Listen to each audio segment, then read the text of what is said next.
All right. Hello and good afternoon, everyone. So I hope that everyone is excited to our webinar. Okay. Can I see someone who is excited for today? All right. Please type in, I'm excited. All right. Thanks so much. So yeah, we do have many participants coming from different parts of Philippines. Okay. So congratulations for those who were first time coming here or joining our webinar.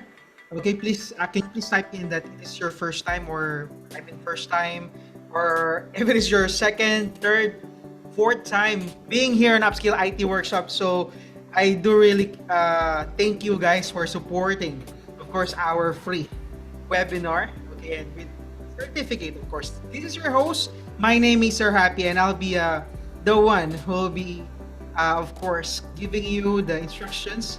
Okay, introducing you some our speaker, invited speaker today. All right. So again, thank you so much. So we do have second timer here, Mary May Ramos. Okay, congratulations. Okay, for attending the second time, first time here. Okay, from Loren Omlang. Okay, so much. We also have first timer. Okay, John Paulo Capagalan. Okay, first timer. Okay lang yung first timer, pwedeng second timer, pero bawal lang two timer.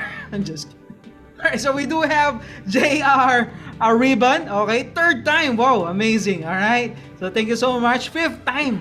My goodness. Yeah, it's really familiar. Miss Leda and Liagas. Awesome. Alrighty. So everyone's excited. So let me see our Facebook live stream first. Okay, let's see. We do have Sir Fernando Lipardo from PUP Institute of Technology. Wow. All right. We also have Geraldine Ambrosio, okay, from Gordon College. And we also have Miss Junilyn Lipardo from Malayan College of Laguna. All right. Shout out to all of the Malayan colleges of Laguna students. Okay. Thank you so much for attending our webinar. Okay.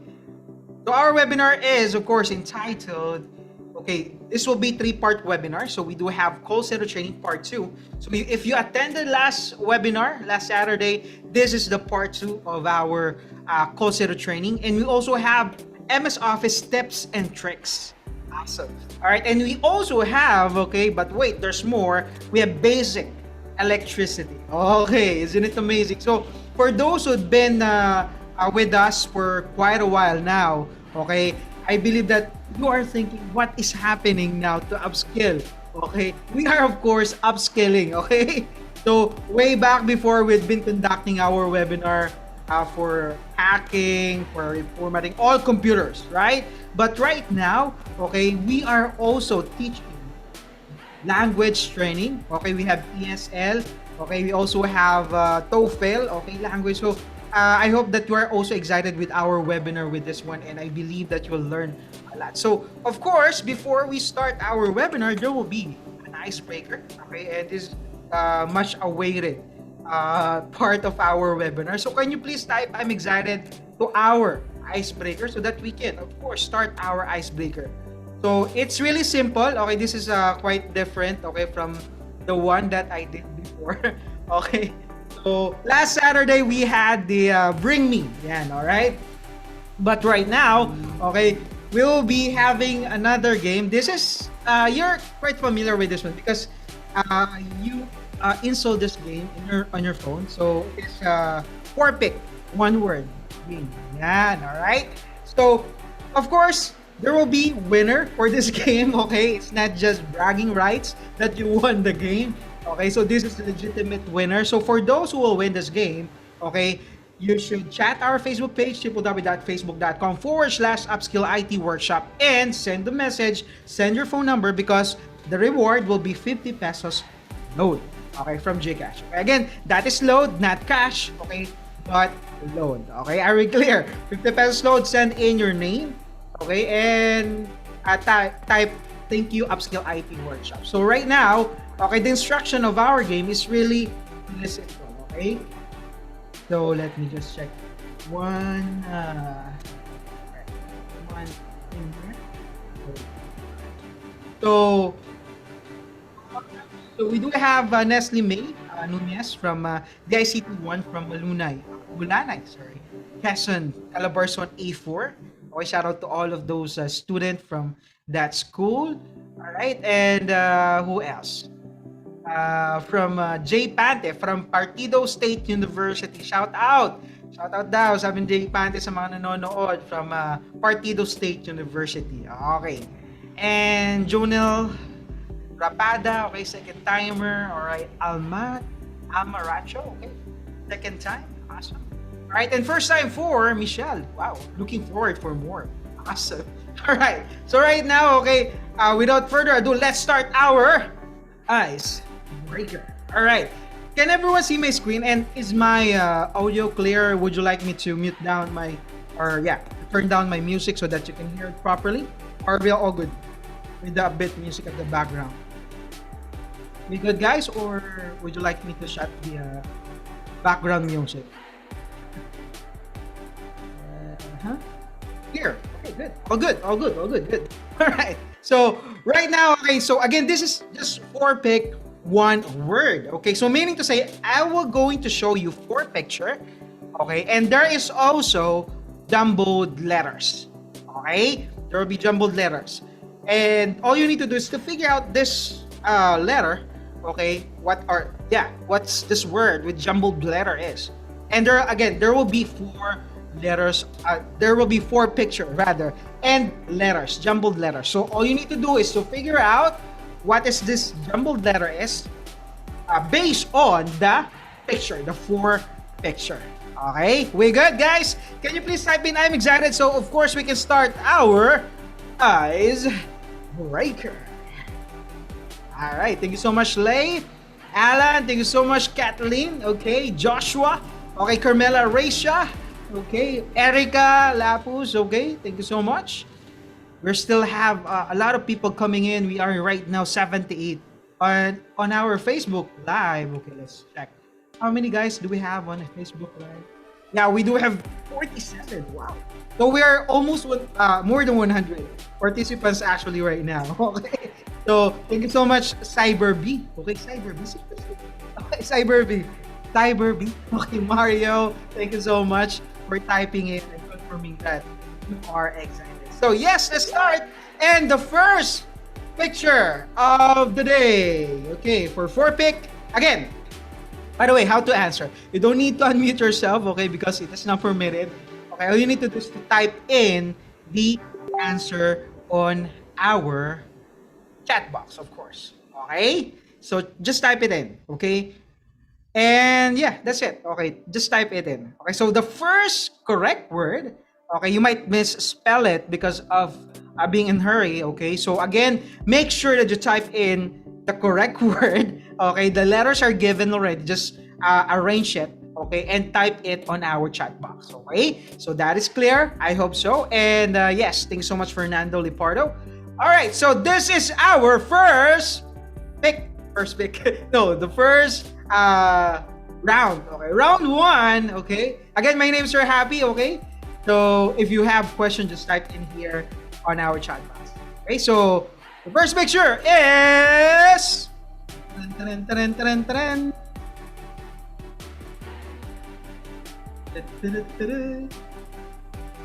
By the way, this one is related to our topic for today. So we have basic electricity. All right. So what is this? There's a lightning. There's a plant. So mga plantito at plantita dyan. All right. There is a power button here. Okay. So, all right. So what's this? Anyway, there's a jumbled word here or jumbled letter. So the answer is, let's see. All right. So power plant, is that the correct answer? Okay, so let's see.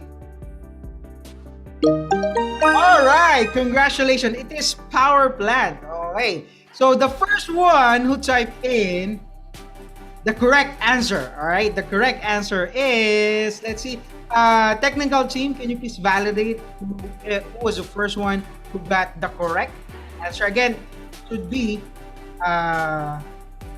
correct spelling. Correct spelling. All right, correct spelling, guys. Okay, so let's see. Okay, while we're waiting for validation, again, all you need to do is to chat our Facebook page, www.facebook.com/upskill IT workshop to send your number, okay, and chat them, thanking them, okay, and send them your number, of course, okay? So, guys, man, okay, so the first one is congratulations, okay, congratulations to, okay,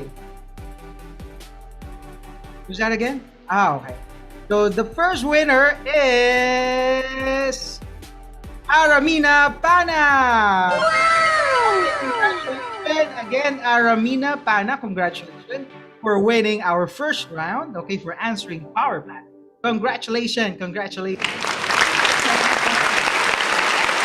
so round two. Round two. Alright, so please type "I'm excited" so that we can proceed to round two. Again, congratulations, Aramina Pana, our first winner for today. Alright, type in "I'm excited," guys. Alrighty, thank you so much, JR, Nestle, Mary May. Okay, who else? Matthew, thank you so much for typing in "I'm excited." JR, yeah, Jeremy, Javier, so much. Dana Maravik, okay, awesome. Thank you so much. We are now 81 here on our Zoom meeting. All right, so round two. Okay, thank you so much for typing in "I'm excited." All right, so okay, let's check some shout out quickly, okay, on our Facebook page. Okay, thank you so much for reminding me. So we do have a Kelsey Ann El Valencia. Okay, shout out daw. Okay, sa lahat ng PUP Santa Maria Bulacan campus students. All right, and also for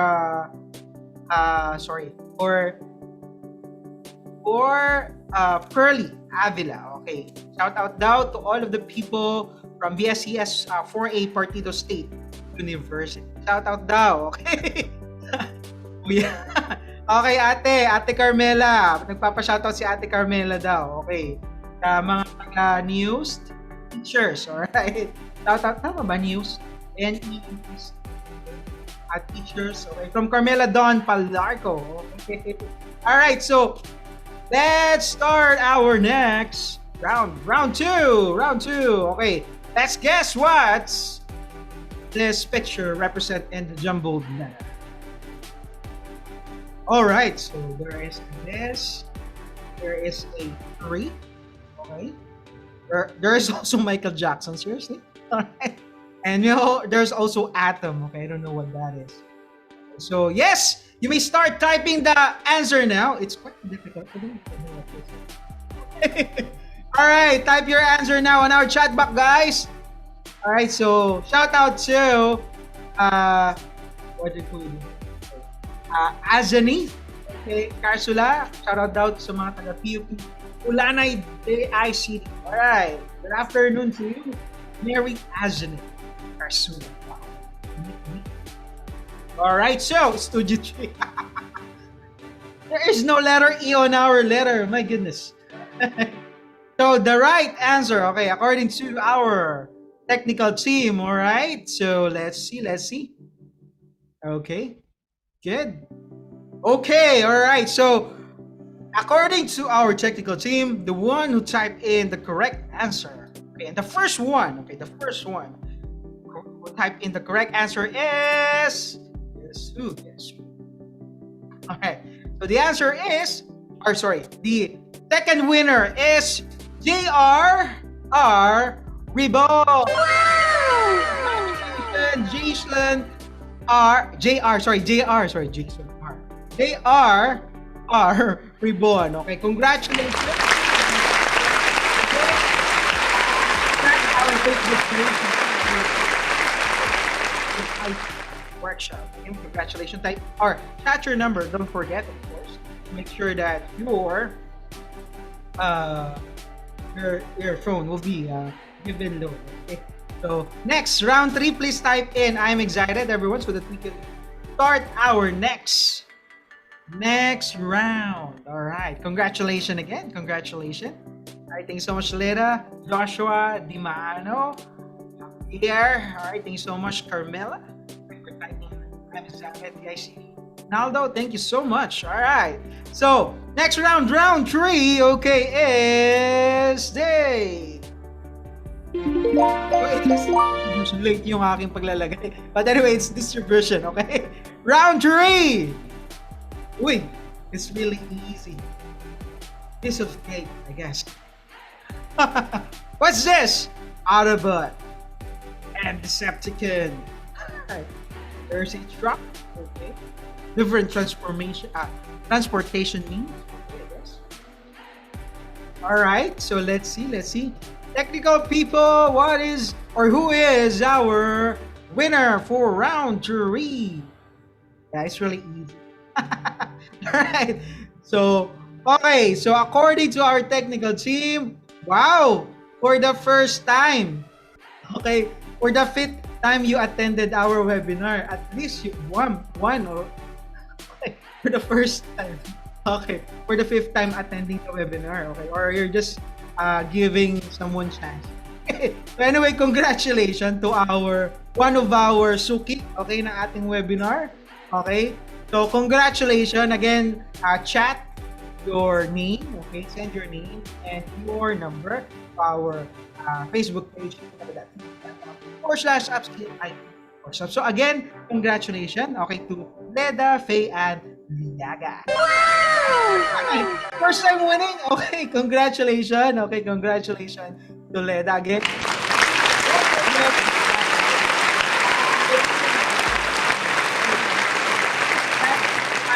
Before 6 p.m. today, okay? Or your reward will be void. Okay?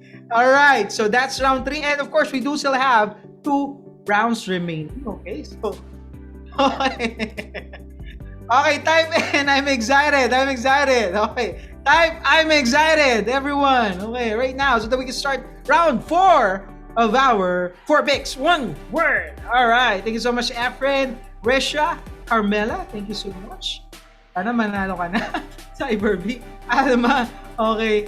Mabilis kayo mag-type, kaso nga lang, you weren't able to figure it out as soon as possible and type in as soon as possible. Okay? So, Kian, okay, Jana, thank you so much. Alright, so, Nestle, thank you so much. So, our round 4 is... There you are. It's really easy, 4 words. Okay, that was really fast. Days, what's this? All the letters is there. Why did you include something that is not there? All right, so is it? This one is really easy. Who created this one? Okay. What? There? There's no R here. If. All right. Sobrang pagmamadali eh. Na-misspell, okay? Alright, days, what? Alright, so technical people, what is the right or who got correct answer? The first one, who is our winner for the fourth round, okay? So, our fourth winner, guys, fourth winner is... Alright, is... Risha Lin! Okay, again, okay, don't forget to chat our Facebook page, www.facebook.com/upskill IT workshop to claim your prize, send your name and your phone number to get the 50 pesos load via Gigash. Again, congratulations. Alright. Okay. So, final and fifth round, okay? Final and fifth round. Okay, final and fifth round. Please type I'm excited, guys. Type I'm excited so that we can start our final and fifth round, guys. Come on, guys. Thank you so much, Ling Lingay. Okay, John Paulo, thank you so much. Camila, yeah. Thank you so much, Kian, Alma. All right. I hope that those people who's typing in I'm excited first could win. Okay. Yeah, for those who's using laptop and computer, maybe they're really a fast hand using the keyboard. Congratulations. All right, next time maybe you can invest a keyboard and computer, of course, to use it faster. Right. Anyway, so thank you so much, Jana. Alma, Kian, all right, Mark. Okay, so yeah, let's do this. Fifth and final round is this. What's this? So there is a hand like this. There's a fish. All right. Letter F. Okay. Is that even a picture? Letter F. All right. And of course, 25 cents. Why? All right. All right. Let's see. Let's see. Okay. Ang bright ng gumawa nito kung sino man siya. Okay. Apakaya. All right. Okay. So technical people, can you please verify, okay, validate who won this round, okay? So thank you so much. So yeah, okay. So the first one, according to our technical team, is all right. Let's see. Yeah, it's incorrect. Okay, not her. Sorry. All right. So we do have again correct spelling wrong. Sorry, okay. As much as we wanted you to win.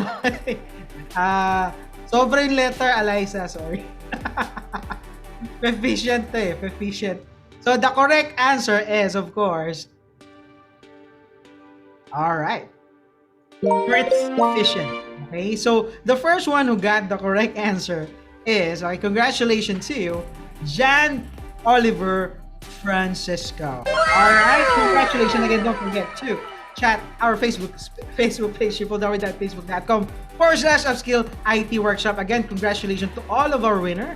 Okay, that we're gonna claim their prize on our Facebook page. Again, before 6 p.m. Okay, or your prize will be joined. Okay, thank you so much. All right, so of course, okay, without further ado, let me introduce to you our first speaker for today. Okay. Oh, there's six. Okay, this is a bonus round, guys. Bonus round. There is a bonus round, guys. You can go ahead and answer the bonus round.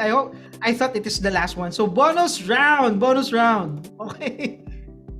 What? Okay, I didn't know this bonus round here. Okay. So, all right. So again, bonus round. So we do have. This is the sixth winner. My goodness. All right. Okay. So technical team. Okay, who is the first one? Okay. So our sixth winner for today, okay, is Shape. What's Shape? Jan. All right. Okay. The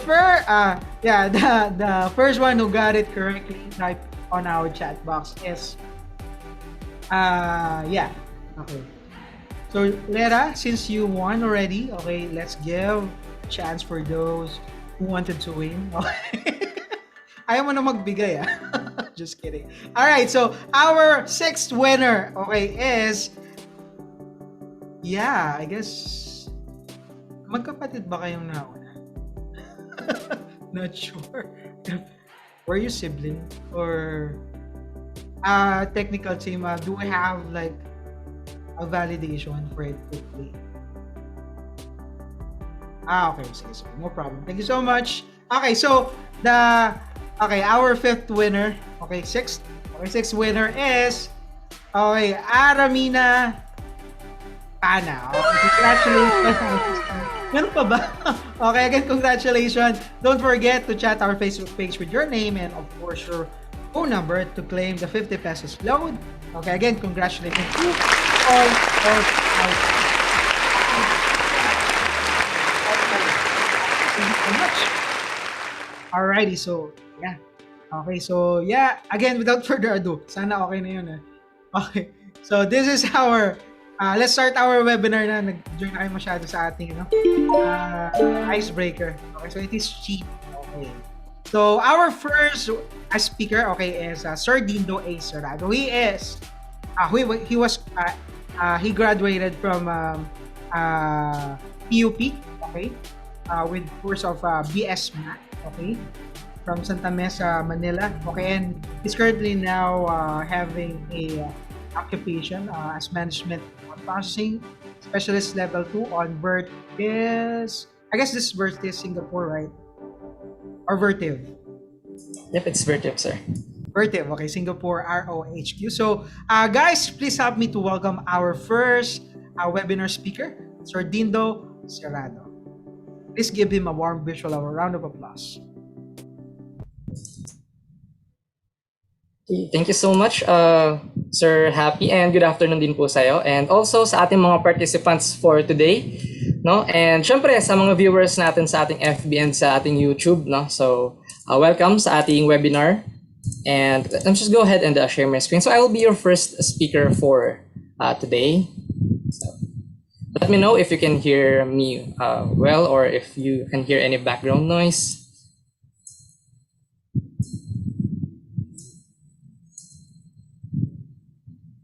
Okay, so let me just introduce myself again. So my name is Dindo A. Serrado. So I'm a graduate of Bachelor of Science in Mathematics from PUP Santa Mesa, Manila. So shout out po sa mga from PUP Santa Mesa dyan, at sa mga taga PUP.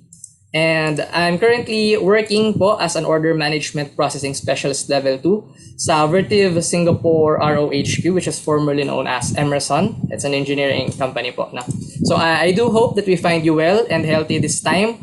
And kung nasan man po kayo naka-stream, no, or kung saan kayo nagbawash, we hope that you are doing well during time ng pandemic.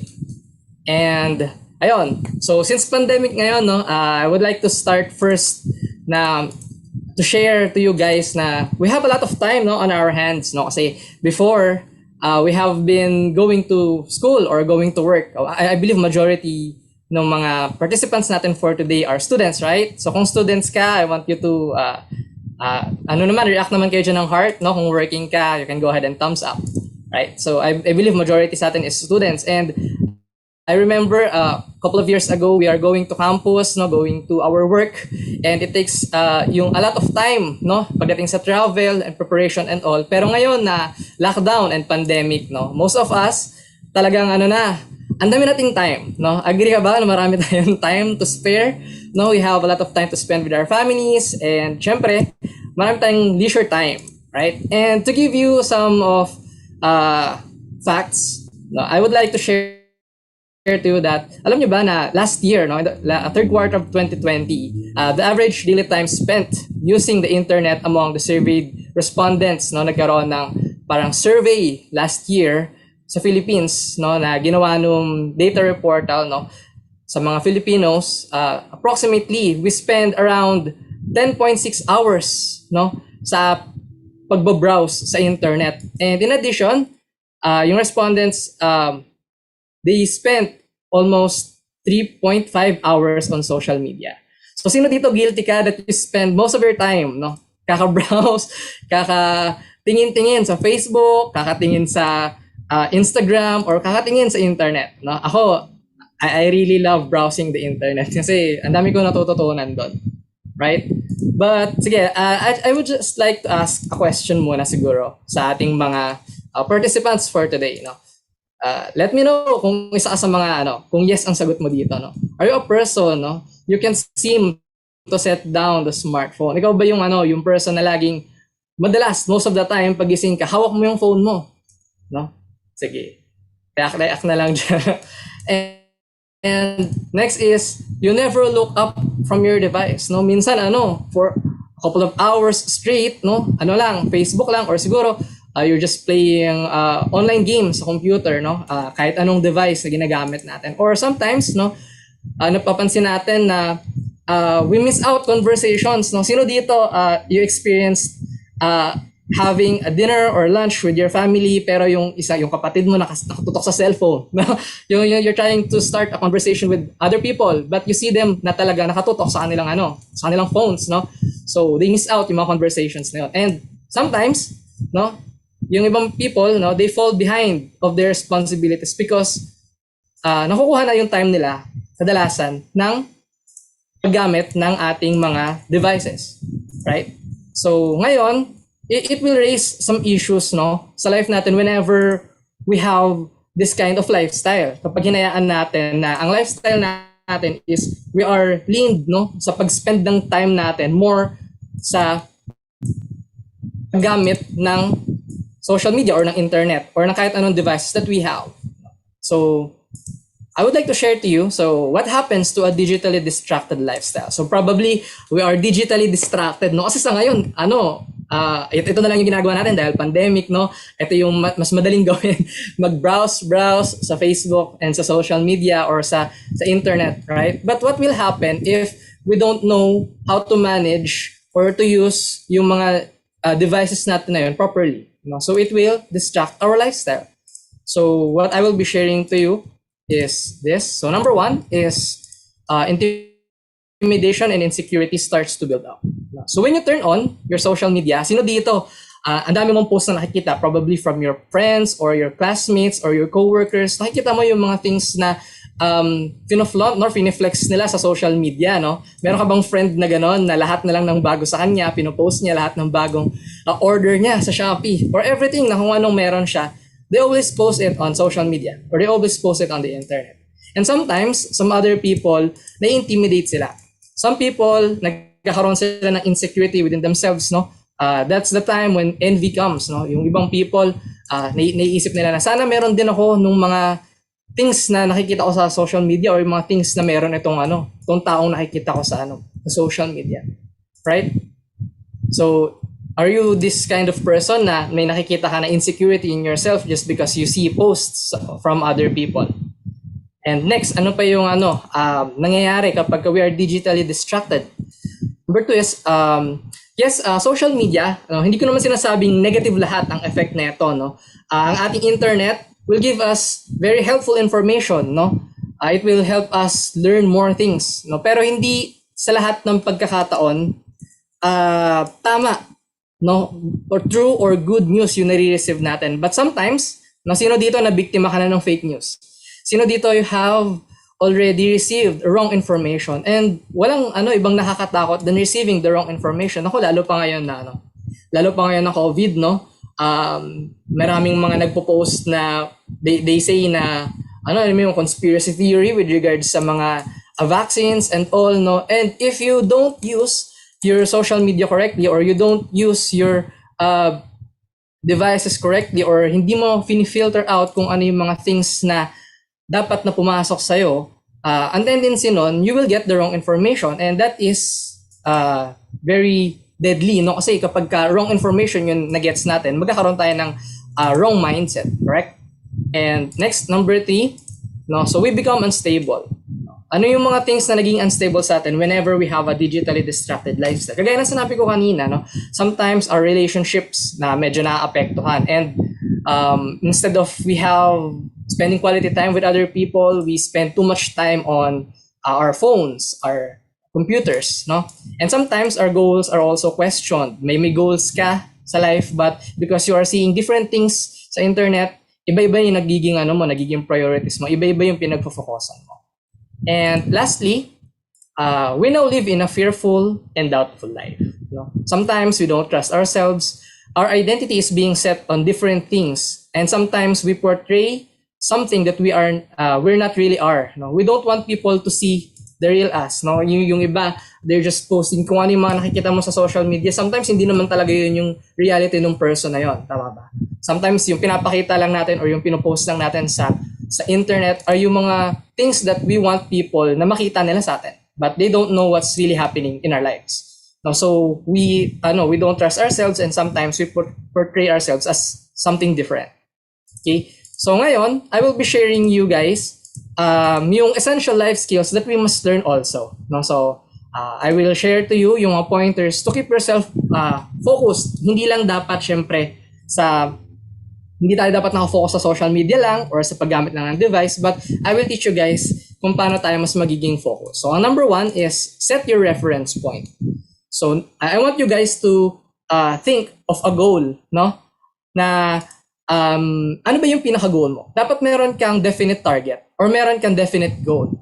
So, kapag meron kang goal, during this journey, you should always ask yourself, am I at my goal? No? Na-achieve ko na ba yung pinaka-goal ko? If not, then mas kailangan ko pang galingan, mas kailangan ko pang mag-persevere, no? So I should be spending less time for other things. And kailan ka lang ba dapat tumigil? Kapag na-achieve mo na yung pinaka-goal mo. So dapat we always push through, no? Dapat mag-focus tayo, magkaroon ka ng reference point. You always look itong goal mo na dapat hindi ka ma-off track.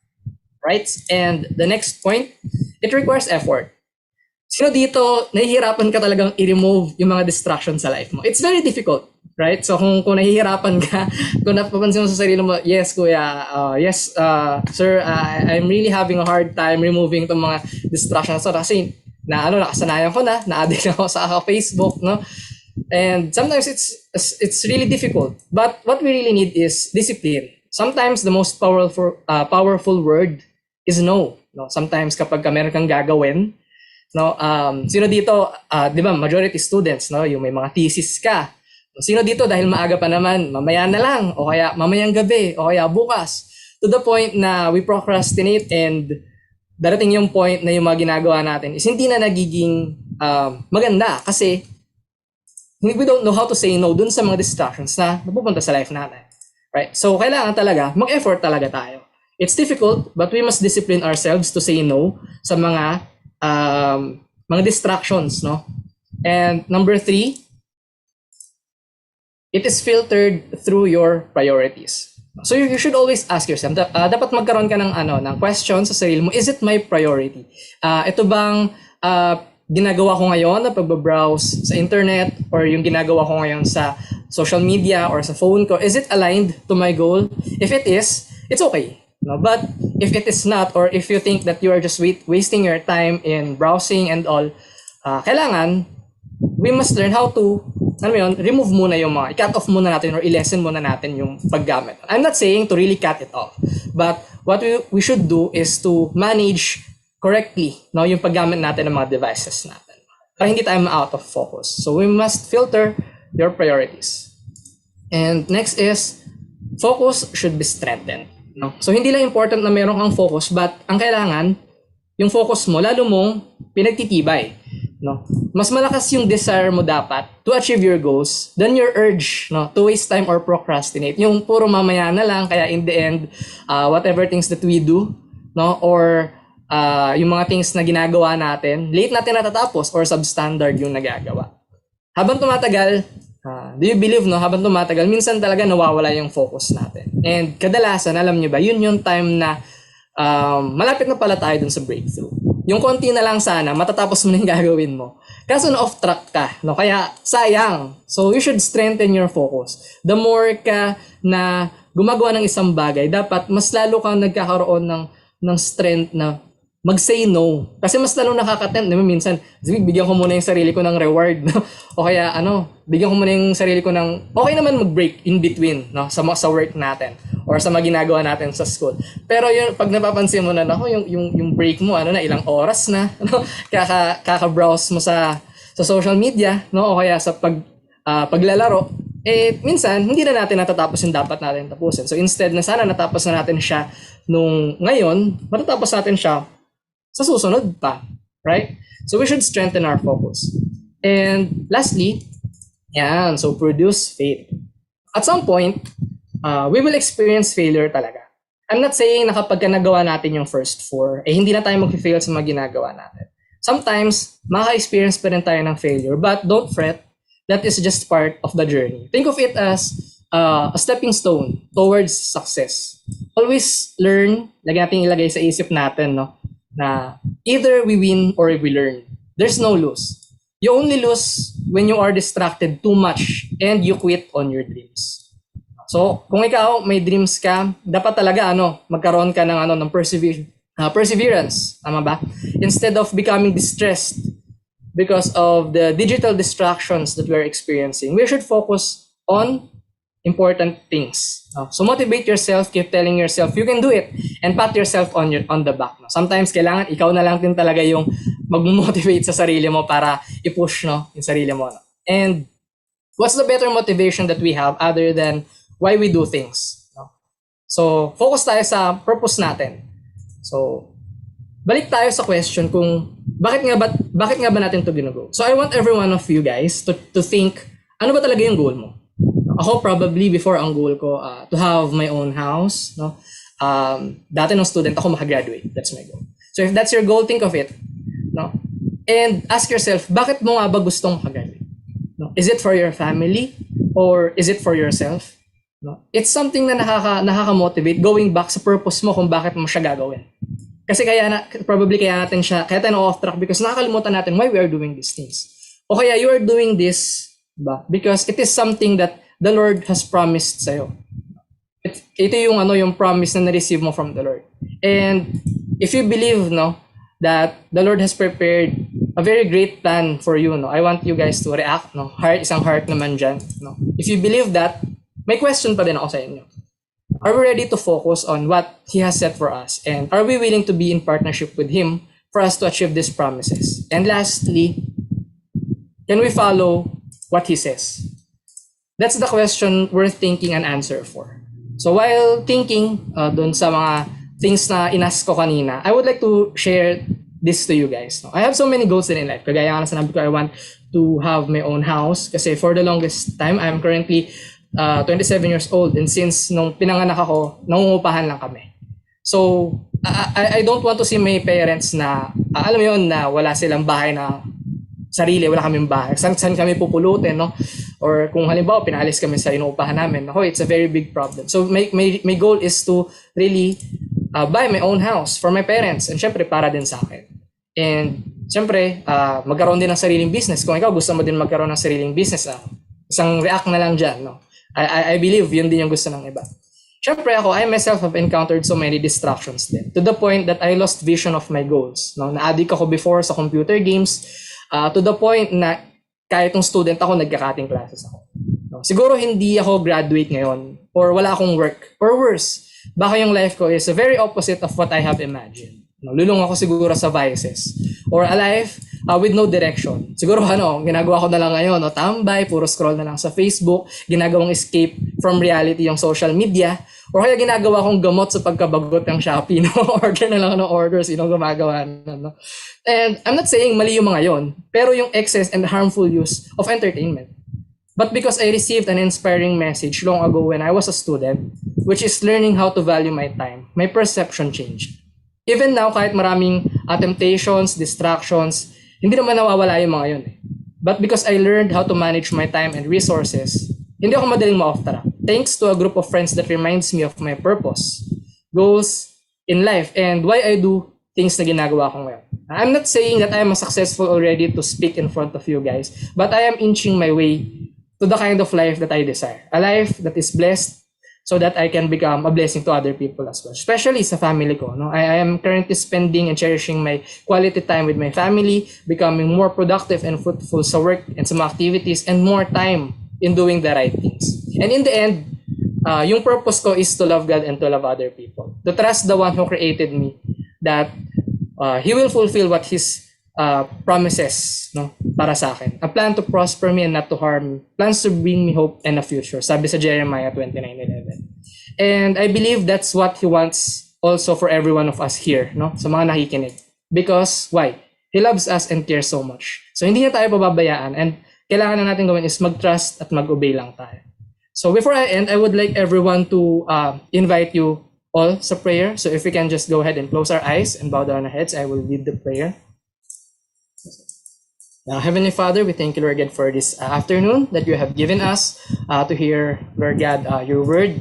And thank you, Lord God, for giving me an opportunity to speak to these people. Thank you for their lives. I pray, Father, that whatever things na pinagdadaanan namin, Lord, sa life namin ngayon, Lord, we know that it is you who will continually speak to us and give us wisdom so that we may be able, Lord God, to overcome yung mga difficulties that we have. And I pray that we may be able, Lord God, to have the discipline, Lord God, sa life namin so that, Lord, hindi po kami, Lord God, mo off track sa mga ginagawa po namin. I pray, Lord God, that you give us discipline and you give us, Lord God, yung mga choices na dapat po namin gawin, and help us, Lord God, to become fruitful, Lord God, sa mga itatouch po ng hands namin, Panginoon. I pray for promotion, for good grades, Lord God, sa bawat isa po sa amin. And above all else, I pray, Lord God, that you pull us closer to you. And Lord, talaga ma-fulfill po namin, Lord God, yung purpose namin, Lord God, why we are doing these things, Panginoon. Thank you for everything. We love you. In Jesus' name pray. Amen and amen. Right. So before I end, no, I mentioned this will just be a quick. So I mentioned in my sharing kanina, no, yung group of friends that helped me to focus dun sa mga goals that I have. Yung people that keeps reminding me na ito yung gusto mo, di ba? So they are helping me achieve those kinds of things. Important yung may magpupush sa'yo. Sino naniniwala doon na you need person, yung people na kung saan magpupush sa'yo para mas maging better person ka. And that's the kind of person that I have right now. Yung mga friends ko na yun. And yung mga friends ko na yun, they are part of cell group. No? So, cell group, this is just a group of people that meet continuously, constantly, at least once a week, for the purpose of encouraging and equipping people and helping them to know God and Christ. And this community will help you grow more, definitely as a person, as a leader, a professional, a student, or someone you aspire to become. And syempre, what God wants you to be. So, guys, if you have been encouraged and you learned something from me today at nabitin ka, I invite you to join and experience our cell group. So this is open for everyone. So I would like to invite you everyone. So time slots are shown. So in my screen, so masterclass, this is for young professional. This happens every Wednesdays, 8:30 p.m. For the youth, sa mga students naman natin, we have university, which happens every Saturdays, 5 p.m. And kung hindi ka naman available every Saturday, we also have Cellbox 2.0 Lite. So this happens every Sunday, 4:30 p.m. So before pandemic, we do this personally, no? We do this face to face. But for now, since lockdown and all, let's meet muna via Zoom. And if you're interested, we would like you to answer a form. And Sir Happy Raffles will post this on our YouTube, FB link sa training for today, and dito sa ating Zoom chat box. Ayan, I can see Sir Happy already posted it sa ating comment box.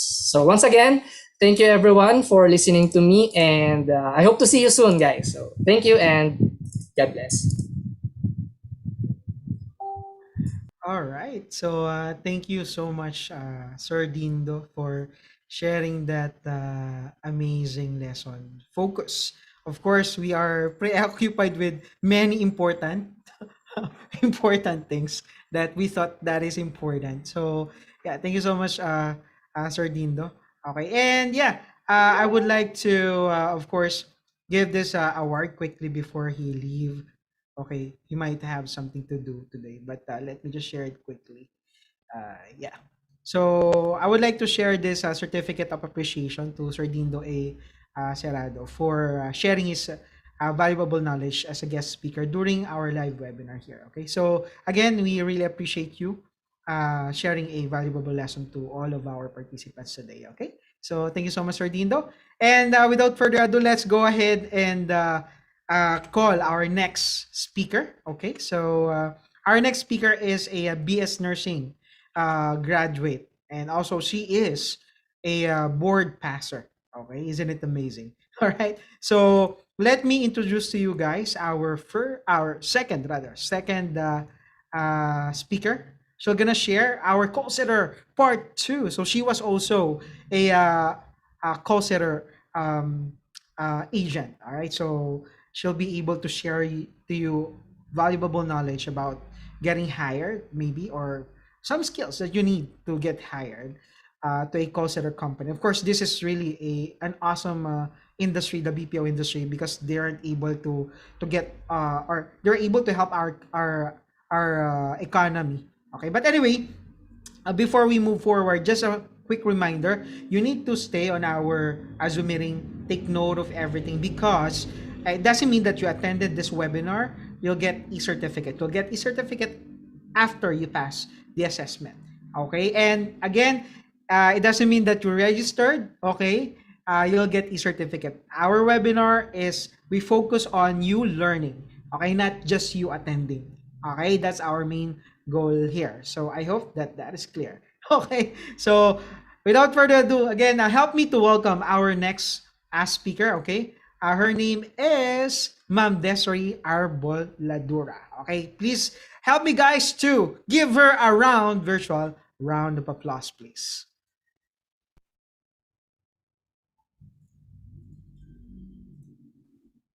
All right. Thank you so much, Sir Happy. And hello, everyone who is watching. Okay. So, all right. So, just like what Sir Happy told you a while ago, we really are going to have a quiz afterwards. So might as well listen attentively to whatever we will be discussing today. All right.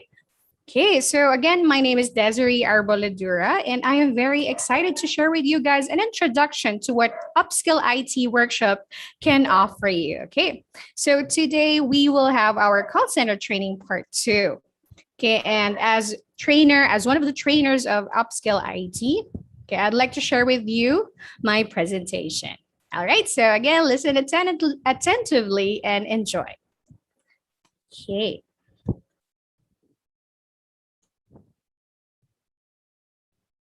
Right, please give me a moment while I share my screen.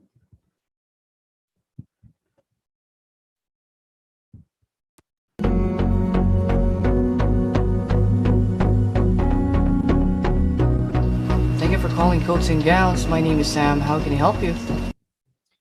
All right, there you have it. So today we are going to talk about call center training. This is one of the courses that we are offering right now. All right. So by the way, you can actually answer or type your answers in our chat box for the questions that I will be giving you. Okay. So my first question is, why would you want to work as a call center agent? Okay. Anybody here who would like to work as a call center agent? Anyone? Okay. So, oh, by the way, you can also unmute if you would like to. Okay. So, why would you want to work as a call center agent?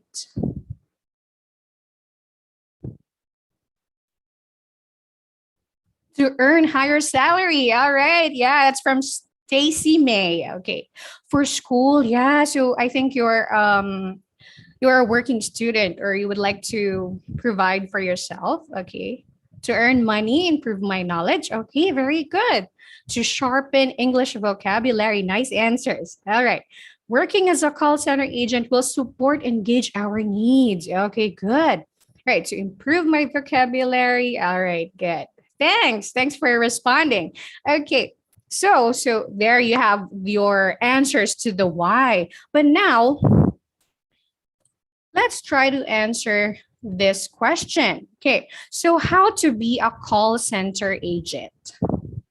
All right, and does anyone have an idea how to be a call center agent, or what do you need to do, or what skills do you have to acquire for you to pass or at least become a call center agent? Anyone?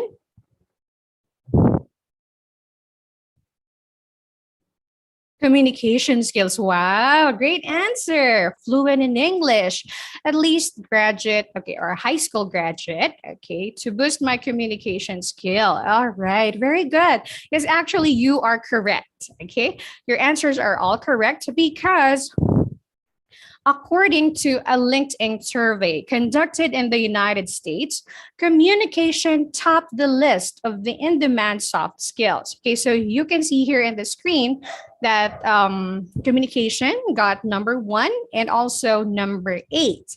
Okay, so interpersonal communication skills. So why do we have to have good communication skills?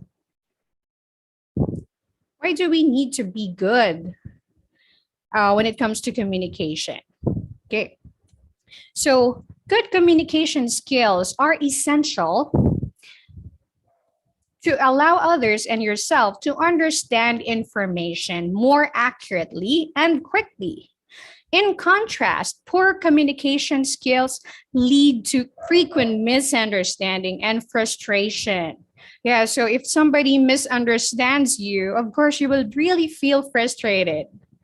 If you say something they did not understand, or if it's the other way. So yeah, and this is something that we would like to avoid. That's why we need to have good communication skills. And how do we improve or develop our communication skills? So some of you answered that we need to be fluent in English. Yeah, okay, so to enhance our communication skill, but how? Or what do we have to learn, or what do we have to study? What do you think, guys? Read books, yeah. All right. So yeah, we can read books or maybe watch videos or maybe or like what we are trying to encourage you to do is also to enroll to courses or trainings that can help you. Okay, that can help you acquire the skills and develop your communication skills.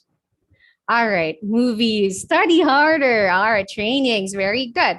Okay, all right, so when we speak about communication, of course, we have to learn English. Okay, learn English. Why? Because English is one of the most commonly used language. Okay, it is the language that is used by businesses such as call centers, and that's why we need to learn it or at least have a good command of this language.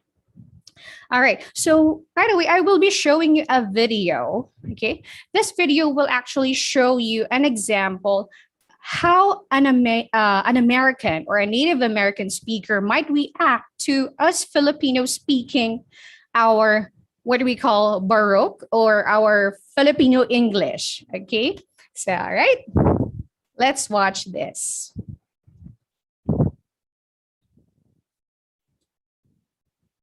And there's the expression, for a while. You answer the phone, hello, and the person who is calling you is looking for your mother. So you say, for a while, huh? For a while, what? Every North American will not understand this.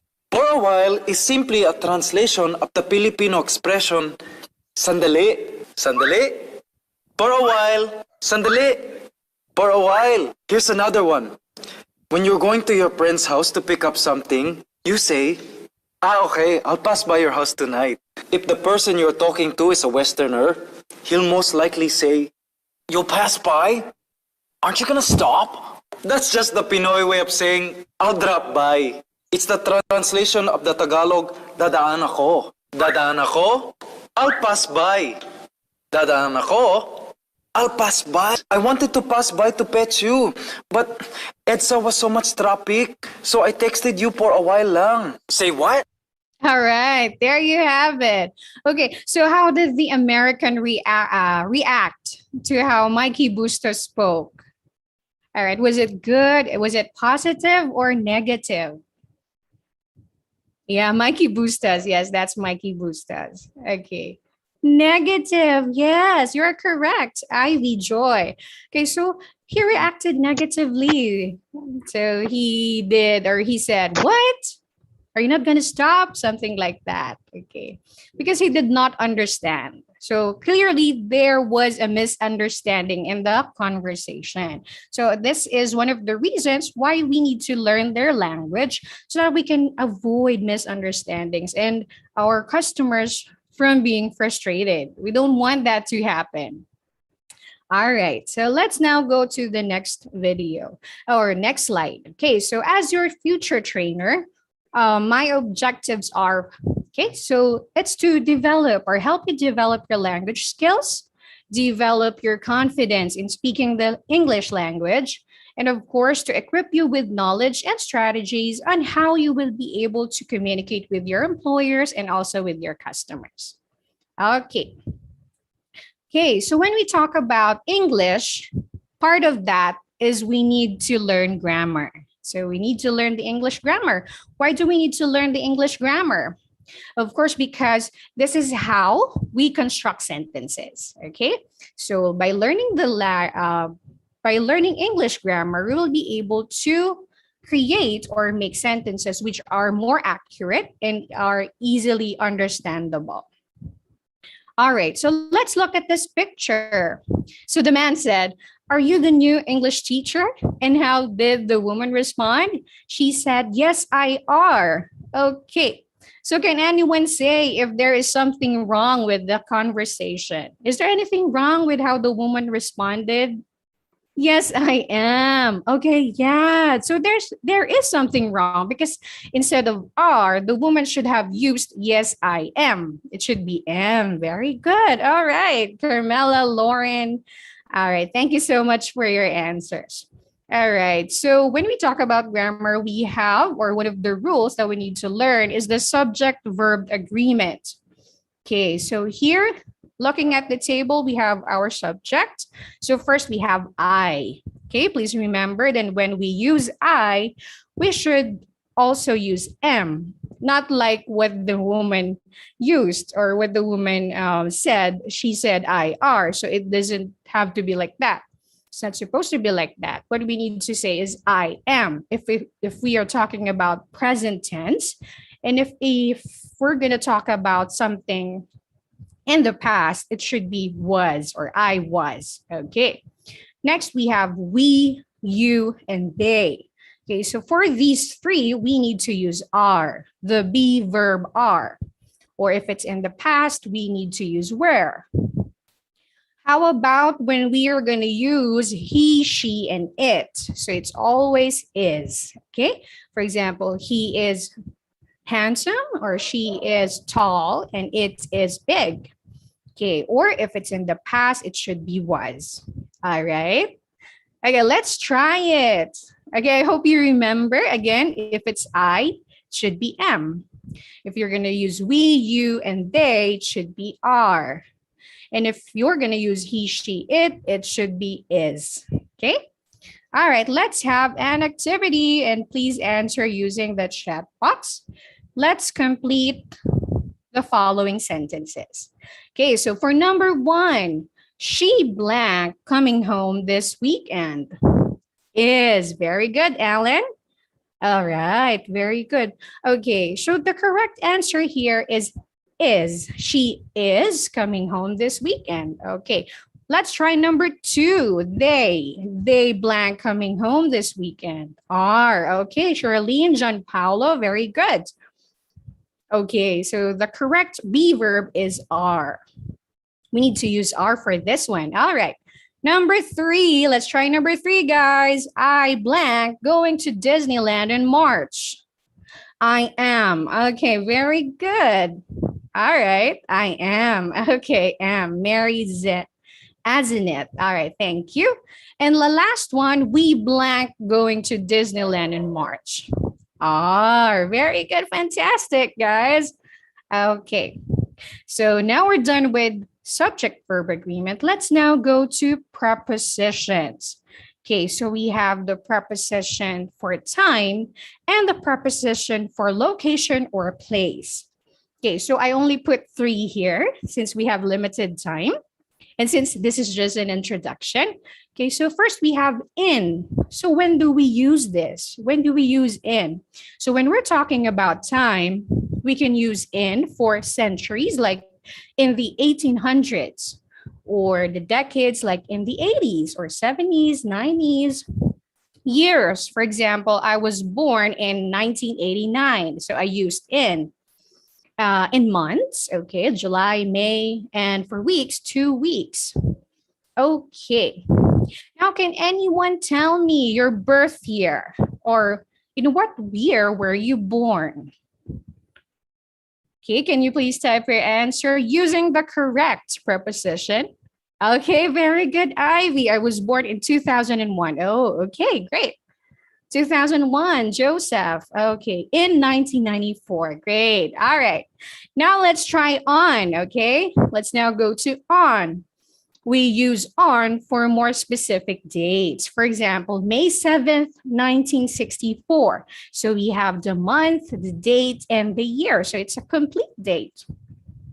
All right. And for your birthday, you say on.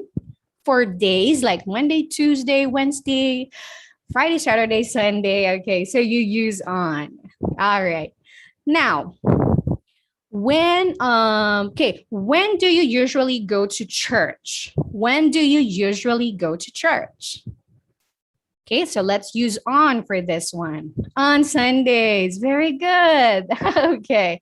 All right. Okay. Okay, good. On Sunday. Some goes to church, some go to church on Saturdays. Yeah, it depends. Okay. Depends on your religion. Okay. Now let's try at. Okay. All right. Thank you so much, everyone. Okay. Now let's go and try at. So here we use this for time. Okay, like at 7 a.m., 12 o'clock, or at 5 p.m. Okay, so question is, what time do you usually eat dinner? What time do you eat your dinner? At 8 p.m. Okay. All right, 7 p.m. Okay, I see. Okay, thank you so much for your answers. Now let's talk about preposition of place or location. All right. So here we use in when we talk about cities. Okay, for example, England, London. Also, when we talk about neighborhood, like in Chinatown. Okay. All right. And then we use on when we talk about streets or avenues. Okay. Like, can you give me an example of an avenue that you know here in the Philippines? Okay. Makati Avenue. Yeah, very good. Okay. All right. What about streets? Can you give me an example on San Jose Street? Okay, great. Very good.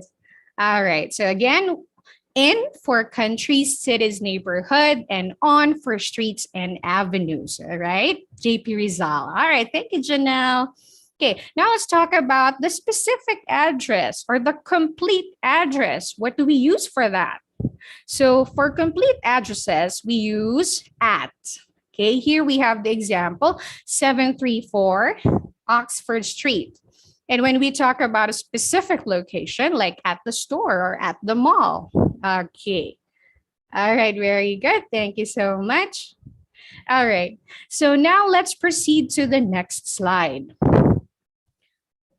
All right. So here we are going to have a mock call. Okay. So for this mock call, you just have to pretend to be the call center agent and I will be your customer. Okay. So usually interviewers will ask you to do this one.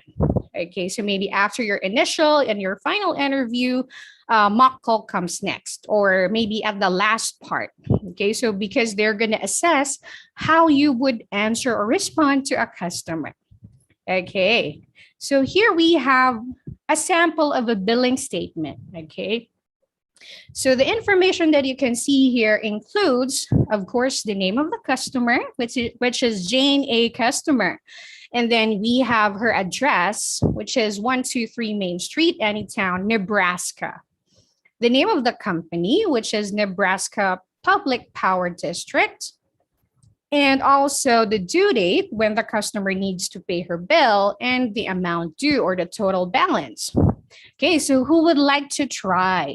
Oh, by the way, I'd like to remind you that you need to answer in a complete sentence, okay? And we have to use what we just have learned about prepositions and also about subject-verb agreement, okay? Let's try it. Who wants to try?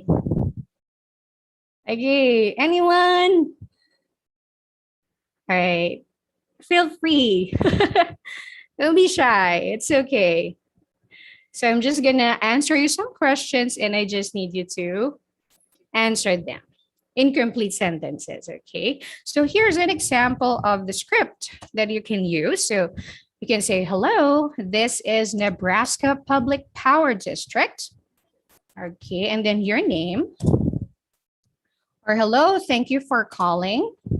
And then your name. And then, how can I help you? Okay, I'm typing it down so you'll have your copy. Thank you for calling Nebraska. Yeah, sure, Paolo, it's okay. That's why we're doing this, okay? To help you again. Like what I said in one of my objectives is to help you, okay? Help you be confident and practice your language skills or communication skills. Right? So are you in, Paolo? Gianpaolo. We're calling Nebraska. This is, please state your name and then how can I help you?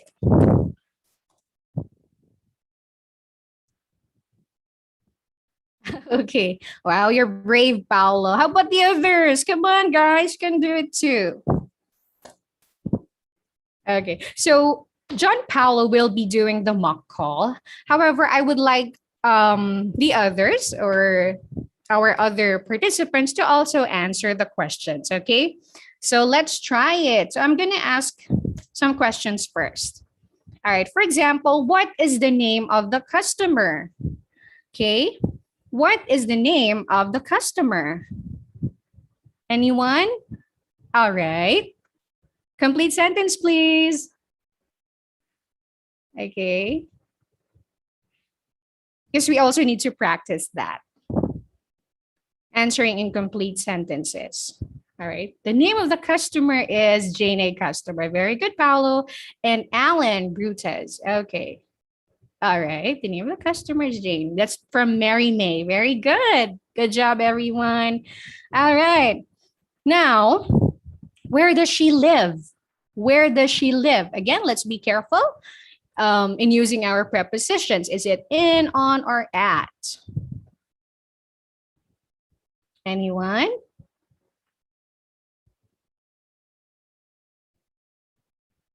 All right. Okay. All right. Okay. Can you try to unmute, guys? I just want to see if you'd be able to unmute yourself. Hello po, good afternoon po, ma'am. There. All right. Hi, John Paolo. Okay, thank you. Good afternoon po, ma'am. Okay, good Good afternoon afternoon. po, ma'am. Okay, thank you for your response. Thanks for unmuting yourselves. All right. Okay, so my next question is, when is the due date? When is the due date? Anyone? Anybody? The due date is on 10/17/18. Okay. All right, 10/17. But how would you answer that if you're going to use a complete sentence? It's okay. It's all right. We're just practicing. It's fine. the due date is on October 17, 2018. Very good, Kirill. Okay. There. See? You got it right. Okay. The due date is on October 17, 2018. All right. Very good, Kirill. So what you just you answered it correctly. Correct use of grammar. So we just need to be more confident. Okay. All right. Because you're correct. Nothing to be ashamed of. You don't need to be shy because you're correct. All right. Okay. All right. Thank you so much. And okay, how much does the customer need to pay? Or how much is the balance? How much is the balance?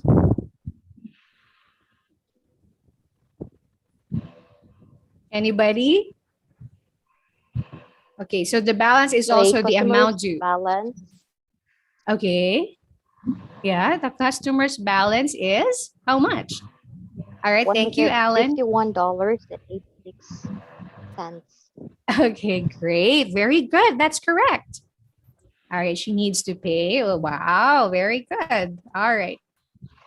The balance the customer needs to pay is $151. Okay, very good. See, you can guys do it. All right, just have to try it. Okay. So now let's have John Paolo. Are you ready? John Paolo, you there? Yes, ma'am. I'm ready. Okay. Kinakabahan lang.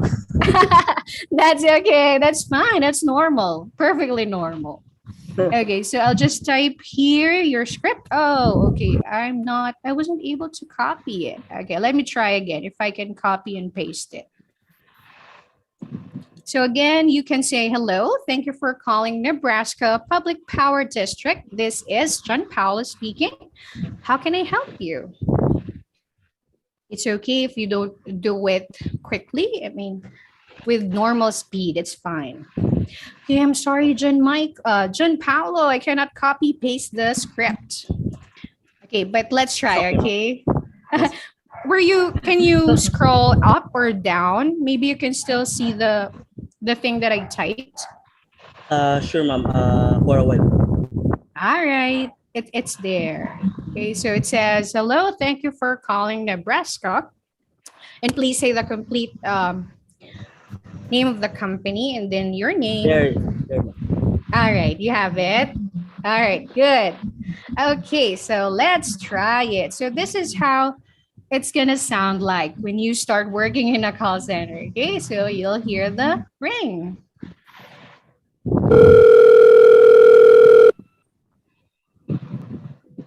Hello. Okay. Kala ko okay na. Sorry. Yeah, sure. Yeah, it's okay. You can start. Sorry, I just I just accidentally pressed the button, so it went to the next slide. But yeah, you can actually start. Go. Okay. Hello. Thank you for calling Nebraska Public Power District. This is John Paulo. How can I help you? Oh, thank you, John Powell, for picking up my call. You know what? I'm having a problem finding my bill. I didn't know where I put it. Anyway, can you tell me how much my bill is? Oh, by the way, my name is Jane, a customer. How much do I need to pay? Based on your current bill, your total amount due is $151.86. Okay. All right. So did you say $151? Yes, ma'am. Okay. All right. Oh, thanks. Yeah. Okay. That's not bad. I can pay that. And when do I need to pay it again? I forgot. You need to pay your total amount due on September 27. September? Wait, hold on. I think, is it already in September? I thought I need to pay it in October. Are you sure? Yes, ma'am. I'm sure. That's your due date. Okay. So I need to pay it on what date again? Sorry. You need to pay your total amount due on September 27, ma'am. Okay. All right. So that's $151.86 on September 27th. All right. So thank you so much for your help, John Paolo. Okay. Have a good day. Have a good day too. Okay. All right. Good job. Did you get nervous? Sa po, ma'am. But when we start, medyo nagiging okay na po. Yeah, okay. So we do have a saying. Congratulations from Nestle. So congratulations, John Paolo. That was great. Thank you, Okay. ma'am. So we do have a saying that it's only hard at the beginning, or the hardest part is the beginning. But once you get a hold of it, when you get used to it, so it gets not really easy, but you can get the hang of it. It becomes natural. All right. Thank you so much. That was great.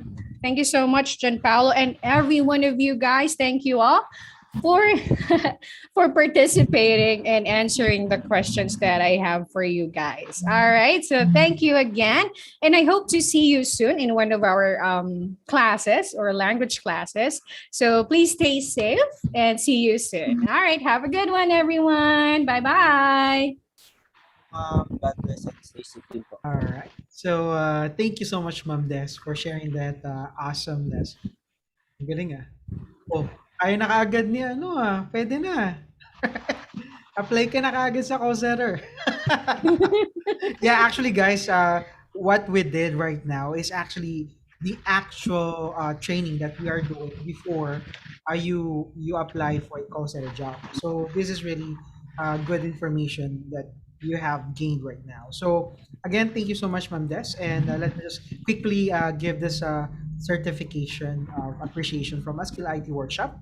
So this certificate of appreciation is awarded to Ma'am Des, and this for sharing her valuable knowledge and skills during our webinar via Zoom meeting, FB Live, and YouTube live stream held on Tuesday, September 4, 2021.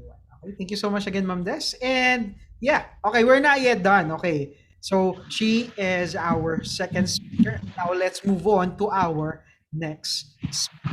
So who is excited for our second speaker. He will be discussing about basic electricity. All right. So for those students, okay, of course, the second speaker is knowing other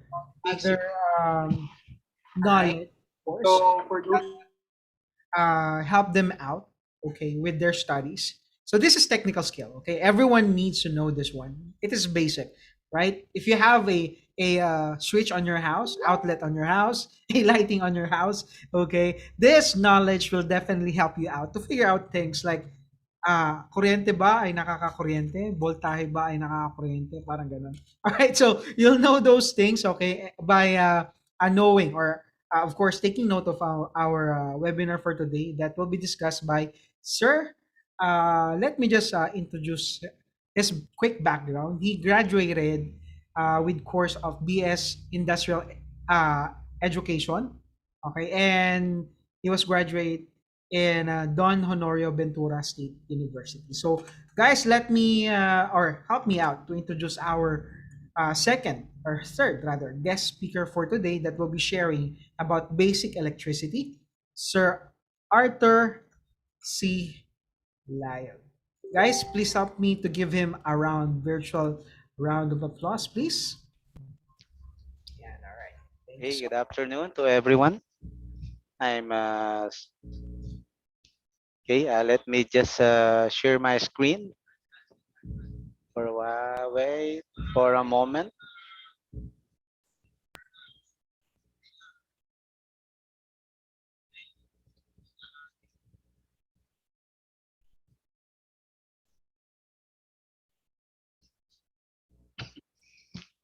Okay, good afternoon. By the way, I'm Sir Arthur Layuk, all the way from the SDO of Pampanga, Schools Division of Pampanga, from Santa Maria National High School here in Macabebe, Pampanga. Good afternoon to everyone. Wherever you place you are, kung saan sa kanya-kanyang mga bahay tayo, kanya-kanya o saang lugar tayo nakapag-attend itong webinar na to. Thank you very much sa inyo and may God give you more strength and keep you safe from all your doings. Okay? So I'm sharing this one for just a bit of information. It's because this is a basic electricity that has something to do with the electrical installation, of course. So these things can be made through basic, especially during this time of pandemic, wherein we just stayed at home for about let's say about 600 days ago before the COVID-19 strike. And of course, we can do minor repair on our household by means of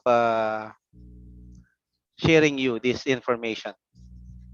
So our target or objectives for the don't worry, hindi ko naman na ipapagawa sa inyo, papastate yung Ohm's law, but still this is our objective to know the Ohm's law, of course, kasi we are doing some electrical installation.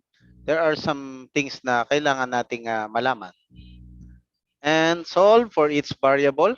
So pwede naman tayo mag-solve kasi maraming ganito sa mga Facebook na sinishare nila. Solve for this, solve for this, solve for this. Okay? How many animals, how many plants, how many trees that you see. And describe what happens to the current of a circuit when either the voltage or resistance is decreased. But before that, I want to share, but answering this question will not make you a millionaire. But I just, Sarah, happy, just copied this logo. And I have a question here. Okay, wait. Okay, there's a question. Which of the following country has the most number of casualties of electrocution? A, United States of America or USA? Is it B, China? Is it C, Philippines? Or is it D, India?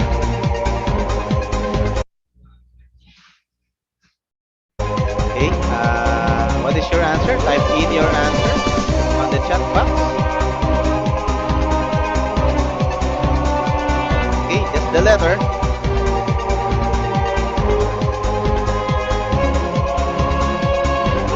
Okay, so our correct answer is India.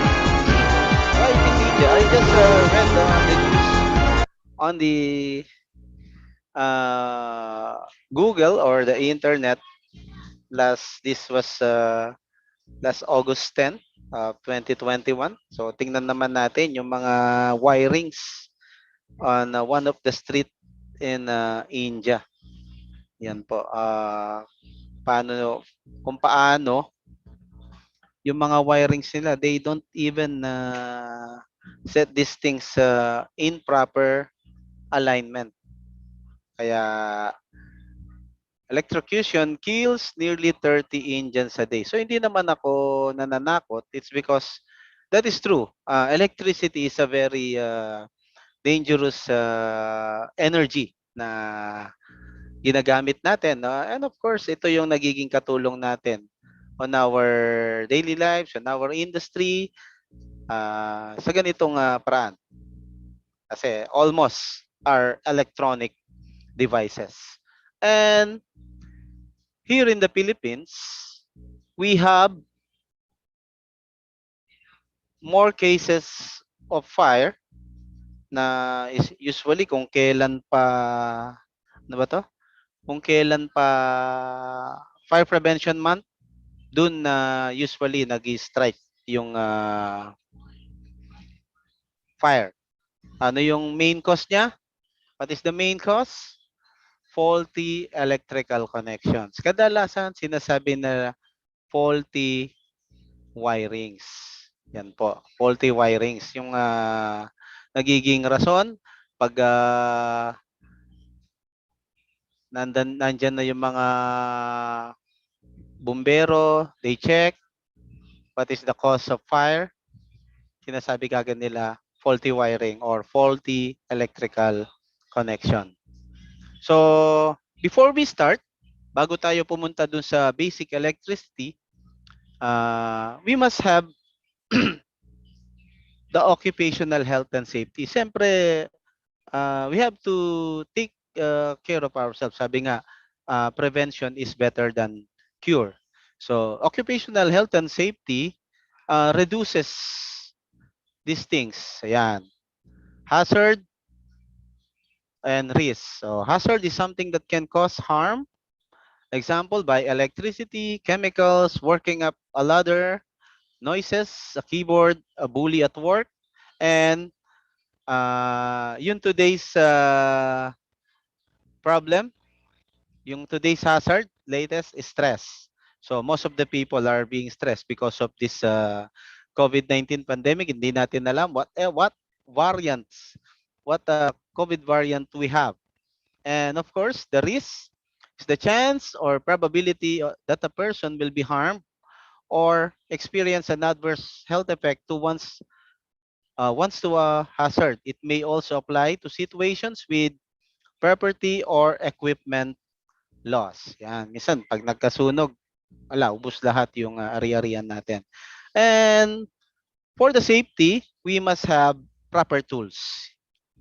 Yan. Proper tools for the right job. That is fit for the right job. Ayan. And it is because electricity transmit into a conductor, dapat our tools are being coated. The handles are being coated with insulator. Like for example, the pictures that I've shown, these handles are made up of rubber or plastic materials. Okay? And the other thing, yan, the PPE or the personal protective equipment. But sometimes when we just make some minor repair at home. So sometimes we only use the goggles or the gloves, and of course the proper tools for the right work. Yan. And as you can see, nakikita nyo po, sino usually yung mga nakikita nyo na mga nagtatrabaho na may suot ng ganyan. Yan. So, madalas po magsuot naman ganyan yung mga electrician from the electric company, or even the lineman of the internet service provider. Yan. So they all wore that kind of protective equipment. Even those persons that are working on a factory, the machine operators that we can see. Okay? So first of all, kailangan you have to be safe. As of this time, I hope na lahat kayo safe sa kanya-kanyang mga bahay or places where you are now. Okay? The Holmes law. Okay. We go now to the Holmes law, the electronic measurement. The term Holmes law refers to one of the fundamental relationships found in electronic circuits, that for a given resistance, current is directly proportional to voltage. In other words, if you increase the voltage through a circuit whose resistance is fixed, the current goes up. If you decreases the voltage, the current goes down. So this is the voltage is what makes the electric charges move. So the unit of measurement is volt. Its symbol is V or E. Voltage or E. E means stands also for the electricity or the current.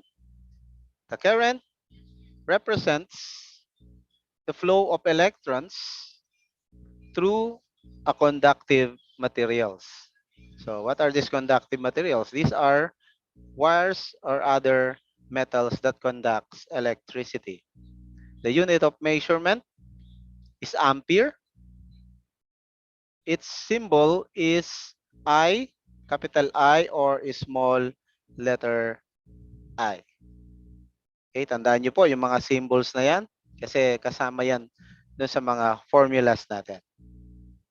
Para shortcut na lang, may initial. The opposite is insulator, which is the resistance. The resistance, again, is the measure of opposition to electric current. The unit of measurement is ohm. So, named after the German scientist George Simon Ohm. Its symbol is R, or the omega. Ito yung tinatawag the ano to? Greek letter, the omega or ohm. Okay, sabi nga, the picture paints 1,000 words. So as you can see on the illustration, yung yellow, ito we have the legend here.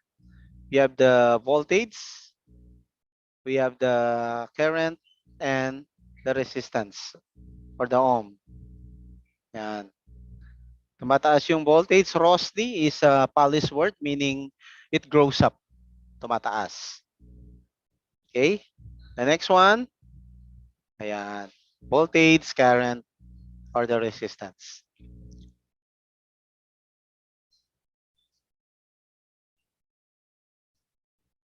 Okay? So this picture paints 1,000. But these are just our only illustrations. But if you enroll to our upskill, so we can share everything you want to learn from basic installation or basic electricity. So under the Ohm's law, the resistance goes up, the current goes down together with the voltage. Yan po. And the resistance goes down, the current goes up together with the voltage also. So, sabi nga, parang it's just like gravity. What goes up, there is must come down. So, hindi pwedeng parehong mababa o parehong mataas. So, they have to be in balance. So, Ohm's law formula. So, may formula tayo under the Ohm's law. So, voltage equals to current multiplied by the resistance, or vice versa. Yan. Voltage, current, and resistance. So, I have an illustration here. So, pwede kayong sumagot on your chat box. Yan po. The voltage is 6 volts. The resistance is 2 ohms. And the current is 3 ampere. Okay, balik po tayo. So, 6 volts. Ang voltage and the resistance is 2 ohms and the current is 3 ampere. So, tingnan natin on how to make these things. So, pasensya na po, puro animated yung nasa illustrations natin. So, by the way, we can do the sample one. The sample one. So, the missing is the voltage. The given is resistance, which is equal to 2 ohms, and the current is 3 ampere. So, paano natin isosolve yan? Looking for the voltage. So, this is how we solve the formula. So, the voltage equals I, or the current multiplied by the resistance. So, that is the formula. Okay, bilisan na natin. Moving forward.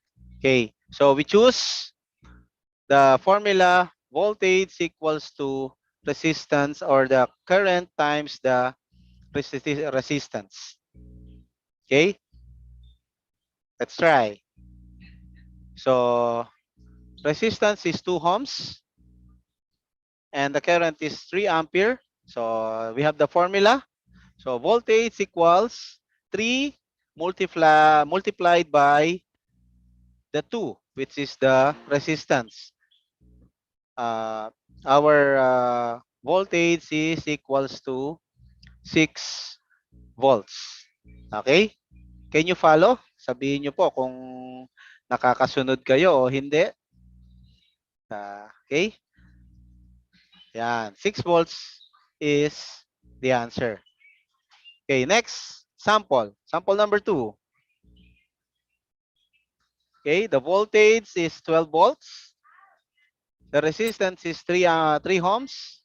And we are looking for the current. Okay po. We are looking for the current. So we have the given 12 voltage, 12 volts, the voltage, and the resistance is 3 ohms. So how do we solve? By taking this formula. Current equals voltage divided by resistance. So, gawin natin, or I will show the illustration. Okay, the 12 volts, 3 ohms, and we are looking for the resistance, and we have that formula. Current equals to voltage multiplied by resistance. Okay? So, ano yung sagot natin? Ano? Sorry. Equals voltage over R. Divide pala siya. Sorry po. Typing error lang po. Okay? So, the current is 12 divided by 3. The answer is 4 ampere. Next example, number 3. Again, the voltage is 120 volts. And we are looking for the resistance. And we have the given current, which is 20 ampere. Paano po natin gagawin? Yan. So this formula is we are going to use. Resistance equals voltage divided by the current. Moving forward. So 120, we are looking for the resistance. And the resistance equals to voltage, 120 volts over 20 amperes. And we have the 6 ohms. We are looking, the resistance is 6 ohms. Okay, nakakasunod po. So, yung mga formulas po, they are just being jumbled. Parang tinatawag natin na Pythagorean na theorem. So, palit-palitan lang sila on how to look for this one. Okay? So, when you do some repair, when you want to learn more, so upskill is always here for you to have the things or the knowledge that you want to know, and we can share this one by enrolling at our class. These are just the information of the basic electricity. Okay, any questions?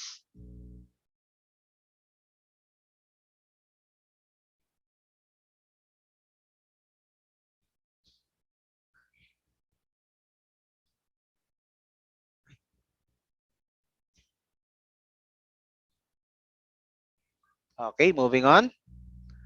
And yeah, there are some practical application of Ohm's law in our daily life. So they are these applications, not just only when we say Ohm's law. It is just that we have to apply the things na the voltage, the electricity. That's not all that it takes. There are some things like, for example, our living. How do we live? How do we spend the moment with our family, our friends, our coworkers? So Ohm's law also apply these things. And then sometimes there are some things that are unavoidable, that are certain, that you cannot control to happen. So not just only on the application of Ohm's type, not just only the electricity, not just only the things that we do, of course. How do we mingle with other people, with our friends and our family, of course. Most especially, we have to look for a certain thing, which is to trust God for whatever problems that we have, whatever struggles or sufferings that we face right now, especially during time of pandemic, wherein most of the people or persons or every individual suffer some stress, and the stressors, of course, primarily the COVID-19 pandemic that we kinakaharap, that we face at of this present time. Okay, so moving forward, so I have now to conclude my information on the basic electricity. The primary goal of understanding Ohm's law is for us to learn the relationship of components being used in a circuit so that we could avoid future casualties caused by faulty wiring, short circuit, and overloading. So before I end my talk, so this one, so for the first timer or the one to learn from electricity, there is a saying from happylyrics.com. So never be afraid to try something new because life gets boring when you stay within the limits of what you already know. So pwede tayong lumabas sa ating room, get out of the box, and do new things. And of course, the Lord said on the Isaiah 43, chapter 43, verse 19, see, I am doing new thing. Now it springs up. Do you not perceive it? I am making a way in the wilderness and streams in the wasteland. Thank you very much and good afternoon to all of you. Thank you so much, Sir Layag, for that, again, valuable lesson we've learned, and of course, inspired by inspiring words, motivational words coming from Bible verses and motivational quotes. Thank you so much again. So, yeah, let me just quickly award this certification to Sir Art. Okay, so this certificate of appreciation, okay, is awarded to Sir Arthur Layag for sharing his valuable knowledge as guest speaker during our webinar in Zoom meeting, FB, and YouTube live stream held on this date, September 4, 2021, signed by me, yours truly, and issued on this day, 4th of September. Again, guys, please help me out to give our uh, third speaker a virtual round of applause for giving him, or for him giving this valuable lesson. Thank you so much. All right. So last but not the least, okay, to our list of our speaker for today. So we are really fully packed, and I know that you are learning a lot from this webinar, not just once, not just two. Okay, lesson three. We are having four lessons, guys. All right. So yeah, this is our last speaker. Okay, so help me to introduce to you guys. He was a graduate of secondary education, my bachelor of secondary education, major in Filipino at University of Rizal System Pililla Campus. So let's help me to welcome our last speaker. Okay, Sir, yeah, sandali lang ah. Okay. Yeah, share. Okay, Sir John Carlo Gelaga Ocon. All right, so yes, Sir John, you can take the floor now. Thank you, The sir. So, thank you po. Mukhang nahirapan si sir maghanap ng pangalan ko. Okay, so start na po tayo dahil medyo mahaba na po yung ating wait lang po, mag-share screen na ako. Okay.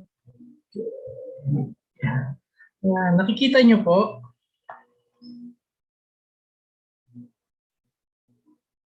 Sorry. Okay, so kita po ba? Pwede po bang sabihin niyo ako sa chat box kung nakikita niyo po yung ating PowerPoint?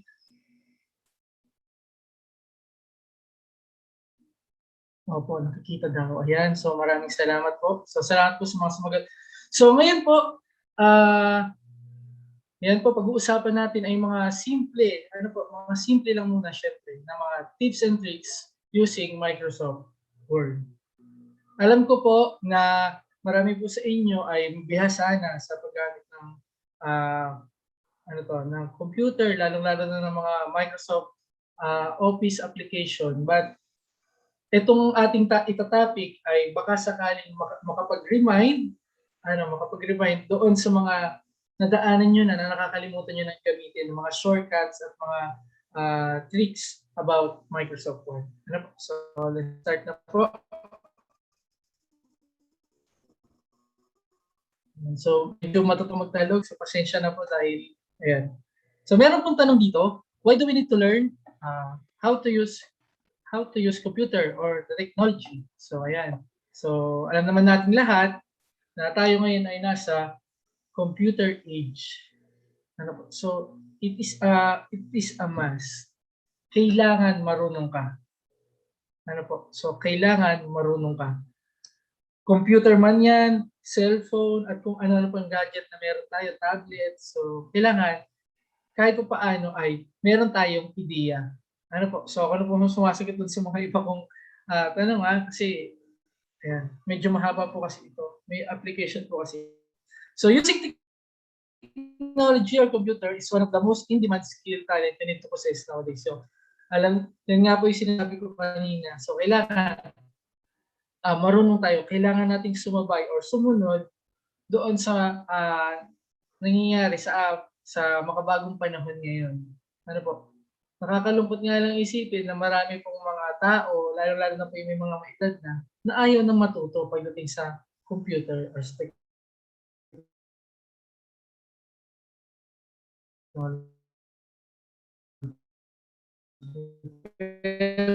tayo, ating mga kapag magkaklase, so lahat-lahat na kailangan mong gumamit ng technology, lalong-lalo na sa panahon na tayo ay nasa computer age. Ayan. By the way, medyo mahina po yung internet ko. Kapag po napuputol, magpasensya niyo pa. Huwag niyo po akong iiwan. Ayan. So, sige po. So, alam po natin itong tatlong to. Ito po yung pinakang common na Microsoft application na ginagamit natin. So, Microsoft PowerPoint para sa mga slides, so, kung mga gusto nyo aralin. So, Microsoft Excel, minsan sa computation natin ginagamit. At Microsoft Word, ito yung pinakang karaniwan natin ginagamit. So, ngayon magpo-focus po tayo sa mga simple tricks na meron sa Microsoft Word. Actually, i-remind ko lang kayo doon sa alam nyo, malamang. Ano po? So, ayan. So, pasok na po tayo. Bago po tayo magsimula, tayo po ay sa Microsoft Word po tayo magagawa. Wait lang po. Ayan. Kita nyo po yung screen ko, yung nasa Word. O yung PowerPoint po nakikita nyo.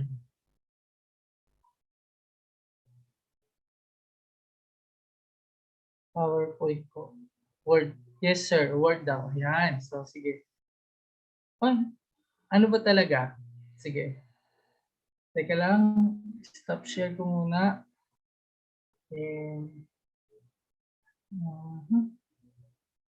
Ayan. So, Microsoft Word na po nakikita nyo.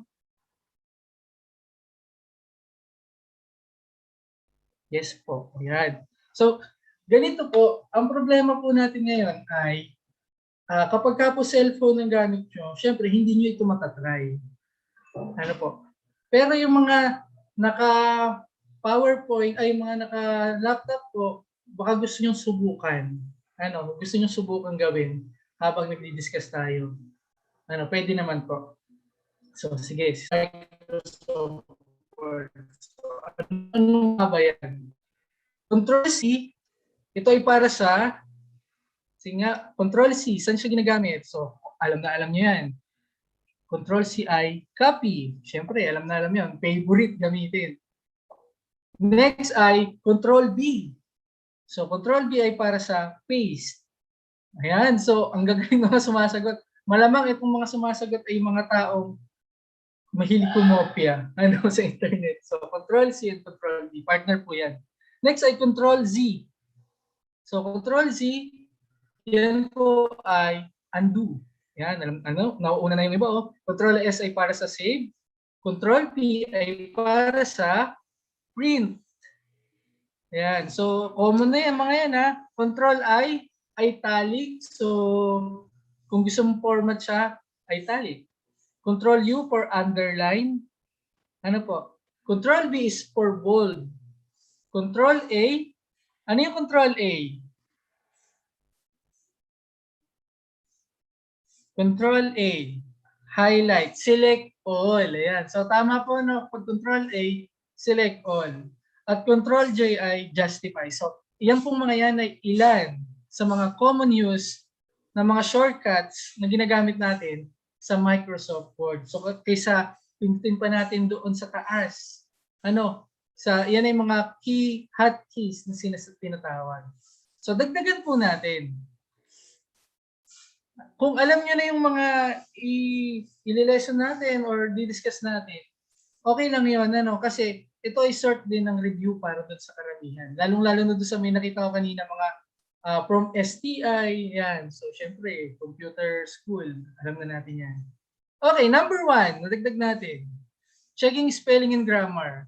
So, kung meron po kayong gustong i-check, halimbawa, natapos na kayo doon sa document na ipapasa nyo, meron kayong gustong i-check na kung meron bang mali sa spelling, sa grammar, kulang ba na letter C, letter D, ano po, pwede nyo pindutin ang F7.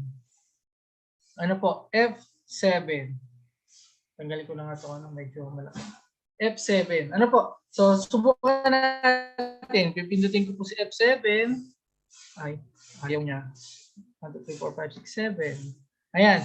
May lalabas po na sa gilid. Ano po? So, navigation pane. Something na tawag nila.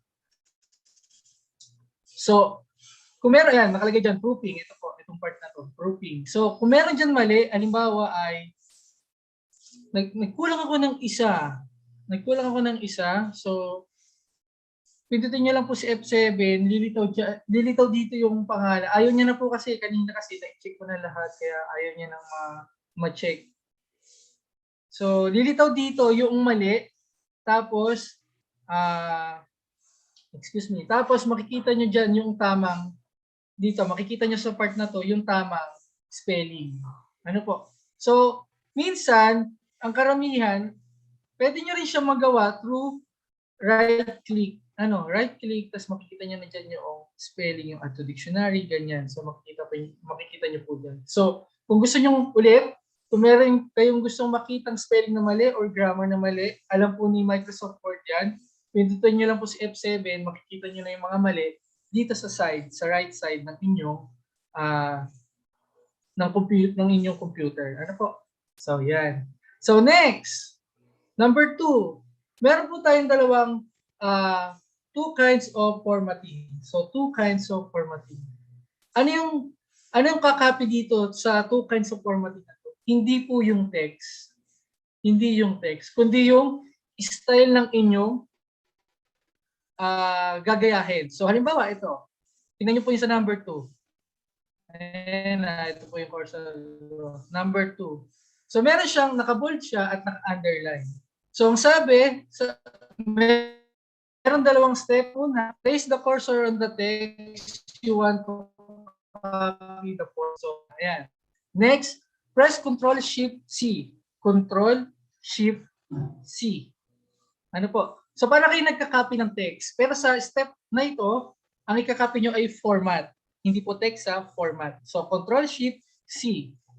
Then, highlight po natin kung ano yung gusto nating i-format.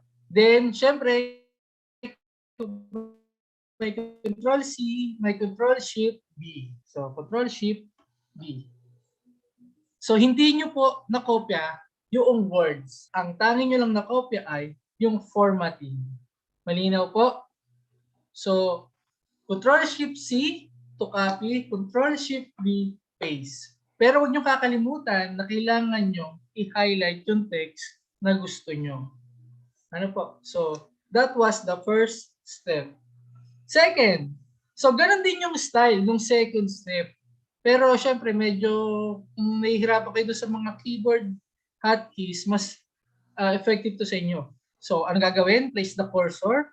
Lagay ulit natin sa number 2. On home tab, ito po yung home tab, ito, yan. Makikita nyo po daw dyan yung format painter. So, nasa sa format painter. So, home, sa baba niya, format painter. Yan. So, anong gagawin? Ha-highlight mo ulit yung, itutok muna natin, ilagay yung ika-copy. Tapos, pindutin to si format painter. Click. Tapos, i-highlight natin yung gusto nating magkaroon ng format na text. So, makikita niyo yung itong course ko pa merong yung itsura niya. So, highlight natin yung last part. Ayan na siya. Nakopya niya na yung formatting. So, ulitin ko, yung first step, gagamit ka ng hotkey. So, sa keyboard yon. At second step ay, so mano-mano, pipindutin mo ng inyong mouse. Nakuha po yung second step, nakuha. Sige po, pwede po bang patulong magsabi kung nakuha? So, ito kasi minsan, magagamit nyo kasi ito pag makakalimutin kayo. Lalo na pag makakalimutin kayo. Ay, hindi ko nalagyan ng format yung ano ko. O, di ko pin yung format na kailangan mo, highlight. Then, do it. Okay, so salamat po sa pagsagot. Third, okay, so doon po sa pangatlo, ito basic to basic. Kasi tayo ay magdi-delete. So di-delete lang. So ang karaniwan nating dini-delete ay, okay, lagyan ko text. So pag tayo nagdi-delete, ang pinipindot lang natin ay backspace, backspace, backspace. So ganun ang ginagawa natin. O kaya i-highlight natin, tapos backspace. Pero, ayan. Pero kung gusto nyo pa-mouse ay pa-keyboard ang gagawin, pindutin nyo lang si control, pindutin nyo si backspace. Ano kagandahan nito sa pagdahan ng short na to? Pag kasi backspace lang, isa lang ang nabubura mo. Isang letter. For backspace, ang mawawala ay words. So kung, ayan, words na matatanggal. Ano po? So hindi siya pa isa-isa na mapapagod ka magpipindot. Pero syempre, dahil madiskarte kayo, i-highlight nyo na lang, then backspace. Pero dagdag kaalaman lang yan para pag kakaunti lang yung i-delete nyo, at least controls, backspace na lang. So yan. Next. So yung pang-port ay nakuha po ba? Naintindihan po ba? So control backspace. Okay, so next. Add spacing. Ito ay nagagamit karaniwan kapag meron kayong pinapasa mga document. Sasabihin ng teacher, okay, magpasa po kayo ng research, double space. Spacing, double space, italic, ganyan, ganyan. Ano po? So, ito ay magagamit nyo kapag pwede nyo siya magamit kapag magpapasa kayo mga ganon. So, paano gagawin nyo? Ang gawin nyo lang, i-type nyo lang muna lahat ng inyong ita-type. Type nyo lang muna lahat. Halimbawa dito, so naka-type siya lahat. So, sinabi ng teacher, kailangan ipasa nyo ang inyong gawa ng naka-double space. So, paano ang sabi dyan? So, sa number 4, add spacing. Ang gagawin nyo lang ay i-highlight muna, syempre, ang inyong ginawang text. Then, pindutin nyo lang si Control 2, double spacing. Oh, yan ha.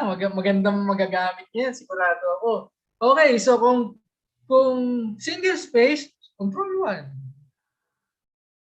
1.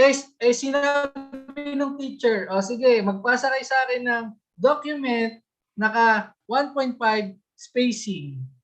Ano kaya pipindutin nyo? Sige nga, 1.5 spacing. So, sabi single space, Control 1. Double space, Control 2. Sa 1.5 spacing, ano kayang dapat pindutin? Sige nga, pwede ko pa malaman ng inyong mga sagot.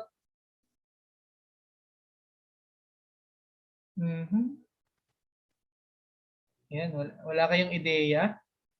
So, 2. Hindi, 1.5 spacing.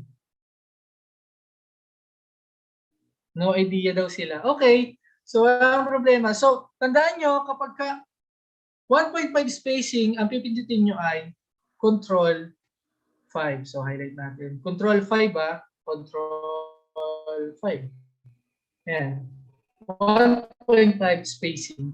Ng research, thesis, documents na kailangan ng mga spacing, kailangan nyo ito matandaan. So, Control 1 para bumalik. Okay. So, next. Bullet. So, yan nga, ulitin ko ulit para hindi na kayo pipindot sa ganito. Yan. Para hindi na kayo pipindot dyan. Tandaan nyo lang, to insert a bullet, just click. Ay, control pala to. Sorry, may control to. Control, asterisk, then space. Gawin natin. So, control, asterisk. Ay, hindi ako. Ayan.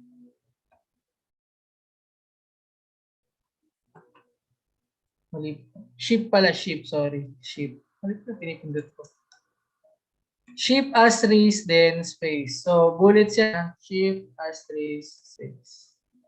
So, ganun lang siya. Magkakaroon siya ng bullets. So, yan. Next! Ay, dun sa bullets, ang problema lang dito, kapag ginamitan nyo siya ng, ano tawag dito? Kapag ginamitan nyo siya ng hotkeys, hindi nyo na kayang palitan yung kanyang itsura. Ano, kung bilog lang siya or arrow na lalabas, hindi nyo na siya mapapalitan ng itsura. So, hanapin natin pare-pareho kung paano siya magagawa na papalitan ng itsura yung inyong bullets. Okay, next. Ito, pin my documents. Minsan, kapag sobrang dami ng inyong mga documents, anong nangyayari? Anong nangyayari? Natatabunan. So ngayon, magkakaroon tayo ng paraan para hindi mawala yung kailangan nating tapusing documents. So paano to? So punta daw kayo sa file, hover your cursor to the name of the document you want to pin. So, then click the pin button. So punta tayo file. So file nasa upper left. Tapos kung makikita nyo, ito po yung mga nakasave nyo. Ito yung mga nakasave nating mga documents. So yan. So kung gusto nyo daw na hindi mawawala yung documents na to or matatabunan, hanapin nyo to. Meron kang makikita ng pin. Ayan, pin. Ayan, pin. So pindutin natin. So paano mo siya makikita? So dun sa taas, ito, di ba reset? Ito to, reset. May pin. So pindutin mo yung pin. Ito yung mga documents na kailangan kong tapusin na hindi siya matatabunan. Kahit isang damukal pa yung open mo documents dito sa Microsoft Word mo, hindi siya matatabunan kasi nakapin siya. So tatandaan nyo lang, dito nyo siya hanapin sa pin na tab. Para makita nyo siya. So yan. Ito lang yan. Pipindutin nyo lang to. So kung ayaw nyo na, kung tapos na kayo, tanggalin nyo na. Ayan. Mawawala naman yung mawawala naman yung tab na yun. So, yan. Okay, next. 7. Alam nyo, guys, kung mapapansin nyo, ang color ng kulay ng screen ko, ng Microsoft Word ko, pwede nyo siyang gayahin. Hindi lang pala sa cellphone, merong dark mode. Meron din palang sa laptop, sa computer. So, paano siya gagawin? Go to File, look for Accounts, and look for Office Teams. So, punta tayo. Sabi, File. Tapos sa baba, hanapin niyo yung Account. Ito, Account. Account. Then, pili kayo ng Office Team. So, ito yung karaniwan. Ayan yan. Kulay puti. Ang liwanag, sakit sa mata. So, kung gusto nyo dark gray, yan. So, medyo limited lang ang pero at least makakapamili ka. So, black, ayan. So, white. So, yan. May mga iba't ibang kulay. So, balik natin sa sa black. Kung mapapansin nyo, ayan, ito ay magiging black din dito sa labas. Ayan, meron kayong Etong kulay green na to, pwede nyo naman siyang palitan. Yung dun sa Office Team, ito yung mapapalitan yung mga nasa gilid. Ayan, mga nasa gilid na black na yan. Pero kung gusto nyo palitan itong kulay nito, itong kulay green, punta kayo sa design. Ayan. Page color. So, alam na ito ng karamihan. Page color din. Mamili na kayo kung anong gusto nyo kulay. Nababagay dun sa sa trip nyong kulay. So, syempre. Ayan. Pero, tandaan nyo pero, pag control nyo, pag mag-print mo, ayaw mag-control. Kulay puti pa rin siya. Arty lang talaga yon sa mata. Lalo kapag kagabi ka gumagawa, so pwede mo siyang palitan para hindi masyado maliwanag. Dark mode, color your theme. Kung anong trip mong kulay na gusto. So, at least, meron kayong panibagong, kasi pag maliwanag masakit sa mata, so ito yung dapat nyo gawin. Palitan nyo ng kulay. Ano pa? So, yan. Salamat po sa mga nagko-comment. Okay, so kung di nyo alam, okay lang yun. Okay, sort. O, ito, alam niya na to. O, kung teacher kayo or mga kayo lagi nag-check ng kung ano-ano, kailangan nyo malaman kung paano mag-sort. So, paano ba yan? So, meron tayong tatlong kinds ng pwedeng i-sort. So, syempre, pangalan, numbers, at dates. Ano? So, sige. Kung paano mag-sort, highlight mo lang po yung mga words or text na gusto mong i-highlight.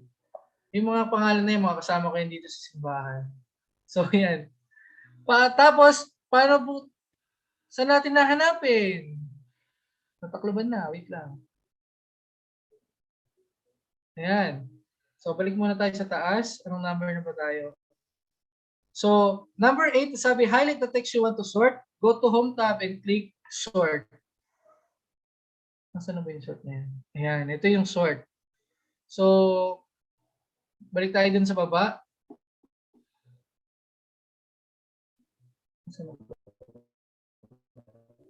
Sort sa baba. Ayan. So, highlight natin. Tapos, pinutin natin ito. Ito yung sort. Ano po? So, ayan yung sort icon. So, makikita niya pag pinindot nyo, nakalagay paragraphs. Nakalagay, ito, dito kayo medyo maging maselan. Kung text ba siya, kung numbers, or dates. Okay, yung kasunod naman, paano nyo ba siya gusto? Pataas ba? Or kung words yan, kung A to Z ba o Z to A? So, gawin natin siyang yung Z mauna papuntang A. So, then, okay. So, nauna si Bernie, sumunod si Benji, Timothy. Okay. Kung gusto naman natin na mauuna, letter A, so, ascending. Ganun lang kasimple. Okay. So, ganyan lang Okay. So, numbers. So, ganun lang din. Highlight.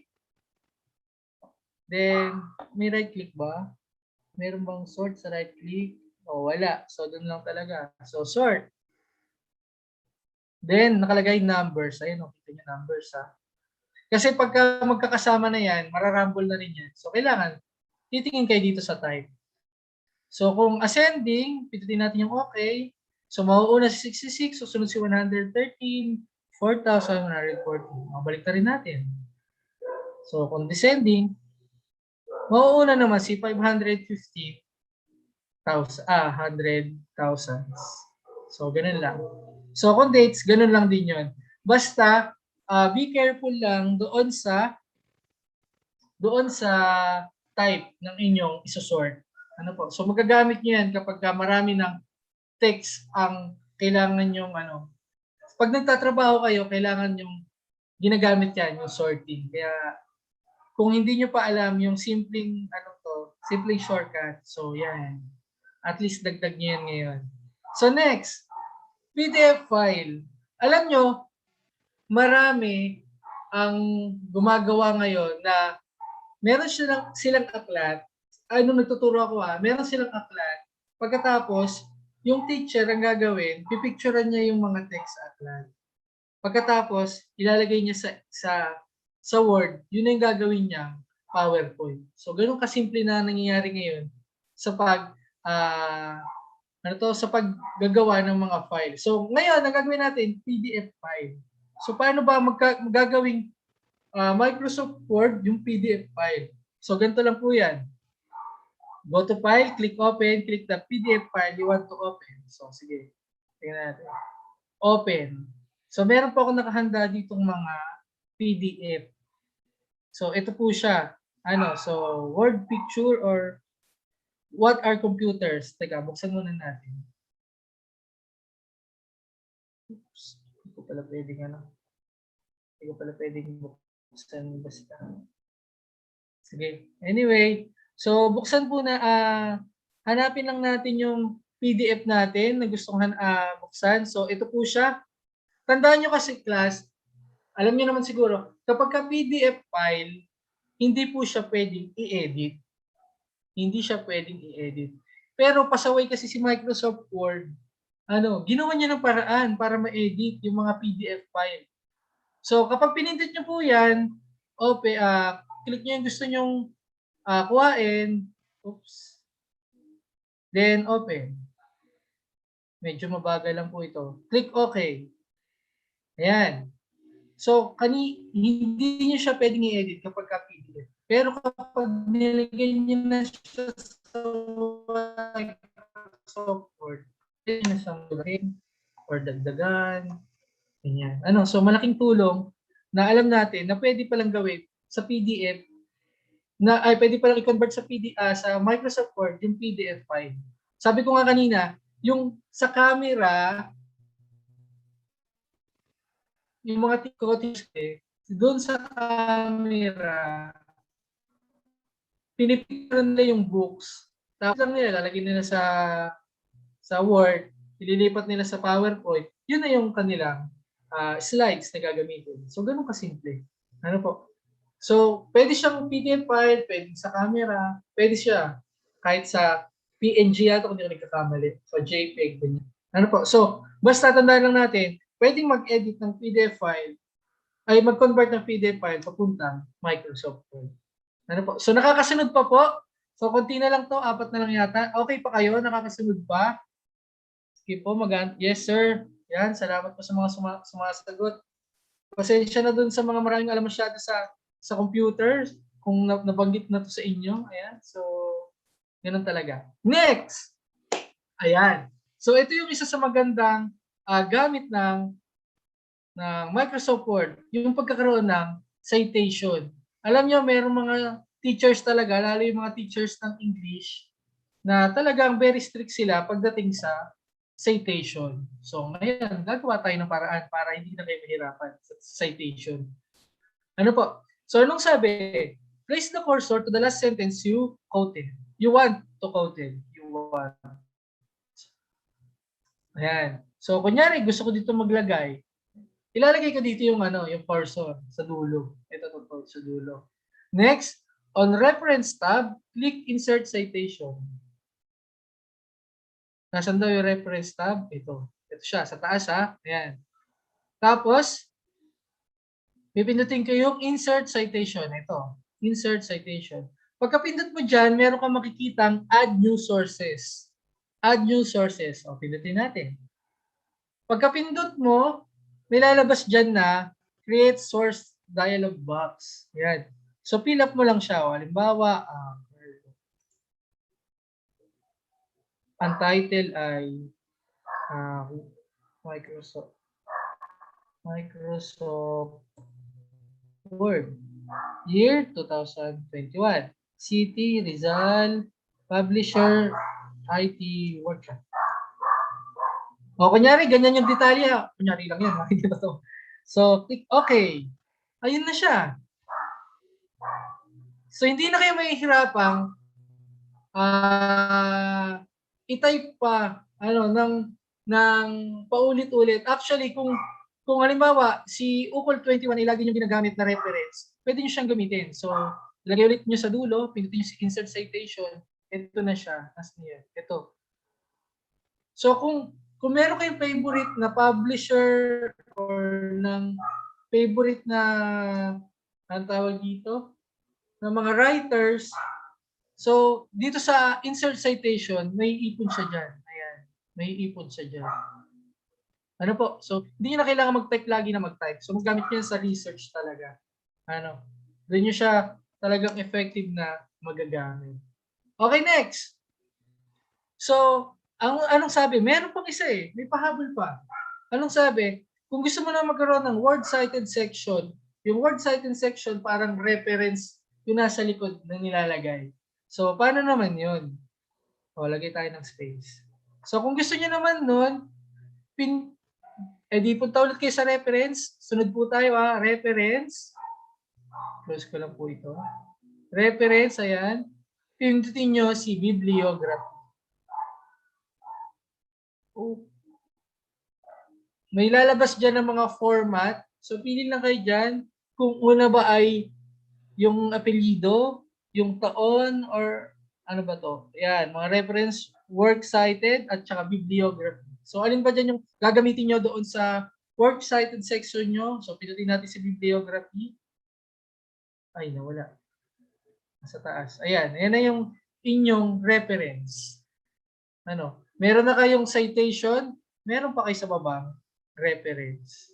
Ano po? So, yan. So, huwag niyo kakalimutan yan kasi magagamit niyo yan sa mga susunod na panahon. So, paano ulit yun? Tandaan nyo lang, citation. Ano nangyari dito? Insert citation. Ayan. So, tandaan nyo lang ay reference, insert citation, bibliography. Para hindi kayo mahirapan mag-ulit-ulit or mag-type ng mga citations at na kung ano-ano pa. Basta i-add nyo lang doon. Add nyo lang dito sa citation yung mga gusto nyo, ay yung mga lagi nyong ginagamit. Ayan. Para nandiyan na sila. So, karaniwan, si Rizal, ayan. Sino pa? Yung mga kilalang mga philosophers, at kung sino-sino pa. So, yan. Citation, magagamit niya yan, promise. Next. Okay, so kung gusto niyo naman madalian sa paghanap ng kung ano-ano, kailangan niyo matutunan ay si navigation pane. So, paano hanapin si navigation pane? Ito yung mas mahirap. Wag na natin pag-aralan yan. Mas mahirap na way. So, kailangan nyo lang gawin na i-control. Dito nyo si Control F, may lalabas dyan. Headings, pages, results. Isa-isay natin. So, si navigation pane, tandaan nyo, kapag gagamit kayo ng navigation pane, kailangan yung mga headings, gumawa kayo ng mga headings. So, kahapon, nung isang araw kasi ginawa ko, lahat ng number, ginawa kong headings. So, kapag pinindot ko siya, pupunta na siya doon sa headings na, ayun, pinindot ko. So, paano gagawa ng headings, sir? Ito siya. Ito yung headings. Ayan. Pindot lang kayo dyan, mapupunta na siya doon bilang headings dito. Itong nasa home tab, tapos yung mga ABC na nakikita nyo sa taas, yan yung pwede kayo gumamit dyan ng headings. Ayan. Title, pwede din. Ayan. So, mapupunta na siya dito. Pagkatapos, para saan ba itong mga headings na to? So, para hindi kayo mahirapan maghanap. Ayan. Kunyari, chapter 1. Chapter 1, punta tayo chapter 1. Chapter 1, chapter 1. Makikita nyo siya kaagad. Next. Basta tandaan nyo, kung gusto nyo makita kaagad yung mga chapters or ganyan, gawin nyo siyang headings. Ito yung headings, ha. Ayan. So, next ay pages. So, kung isang tamukan lang inyong pages at kailangan nyong hanapin, ay ganito. Ayan, hanapin nyo na. Control F, punta kayo sa pages. Di ba sa research, takot-takot na bilang ng page. So, magagamit ito. Next, kung meron naman kayong hinahanap na specific na word, gamitin nyo si resolve. So, i-type natin si, formatting. Ayan na siya. Formatting number 13, number 2. So, gamit nyo naman siya para sa paghahanap ng kung ano-ano doon sa inyong document. Kasi nga, kapag sobrang dami na, kailangan nyo na ng tulong. So, ulitin natin, paano pupunta sa navigation pane? Control F. So, hanapin nyo ang gusto nyo hanapin. Hanapin nyo ba yung headings, yung pages, or specific words. So, lilitaw lahat yan. So, nakuha po si navigation pane. Sanayin yung gamitin to kasi makakatulong sa inyo to. Nung nagsusulat po ako ng papel sa journalism, ito malaking tulong talaga. Navigation pane. Yan. So, next. Last Last 3. Yan. Autocorrect. Tagalin na po natin to, ha. So, autocorrect rules. Actually, ito si autocorrect rules, hindi siya talaga autocorrect. Ito ay, mas magandang sabihin na shortcut. Doon sa mga abbreviation rules. So, paano naman siya? Sana po nakakasunod kayo, ha.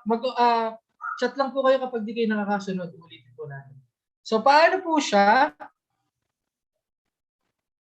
So, ganito naman ang gagawin natin sa autocorrect. So, paano ito sasabi? File, then click options, click press grouping, choose autocorrect options, and make rules or shortcuts you want. Okay, gawin natin. So, file. Ito, file. Then, options. Yung options po ay nasa pinakang baba. Ayan, options. May lalabas na dialog box. Grouping, pindutin po natin. Then, advanced options. Ay, autocorrect options, sorry. So, dito, sa replace, ito yung gagawa ka ng abbreviation.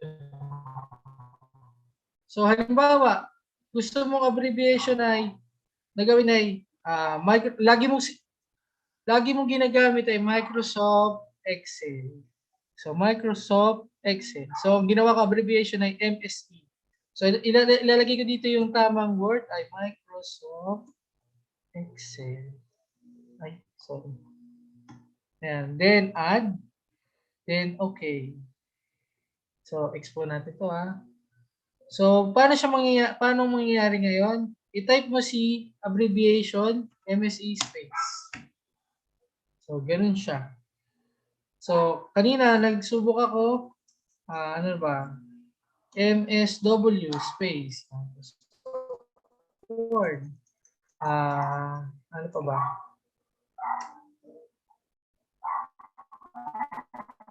Ano yun? Skill. IT workshop.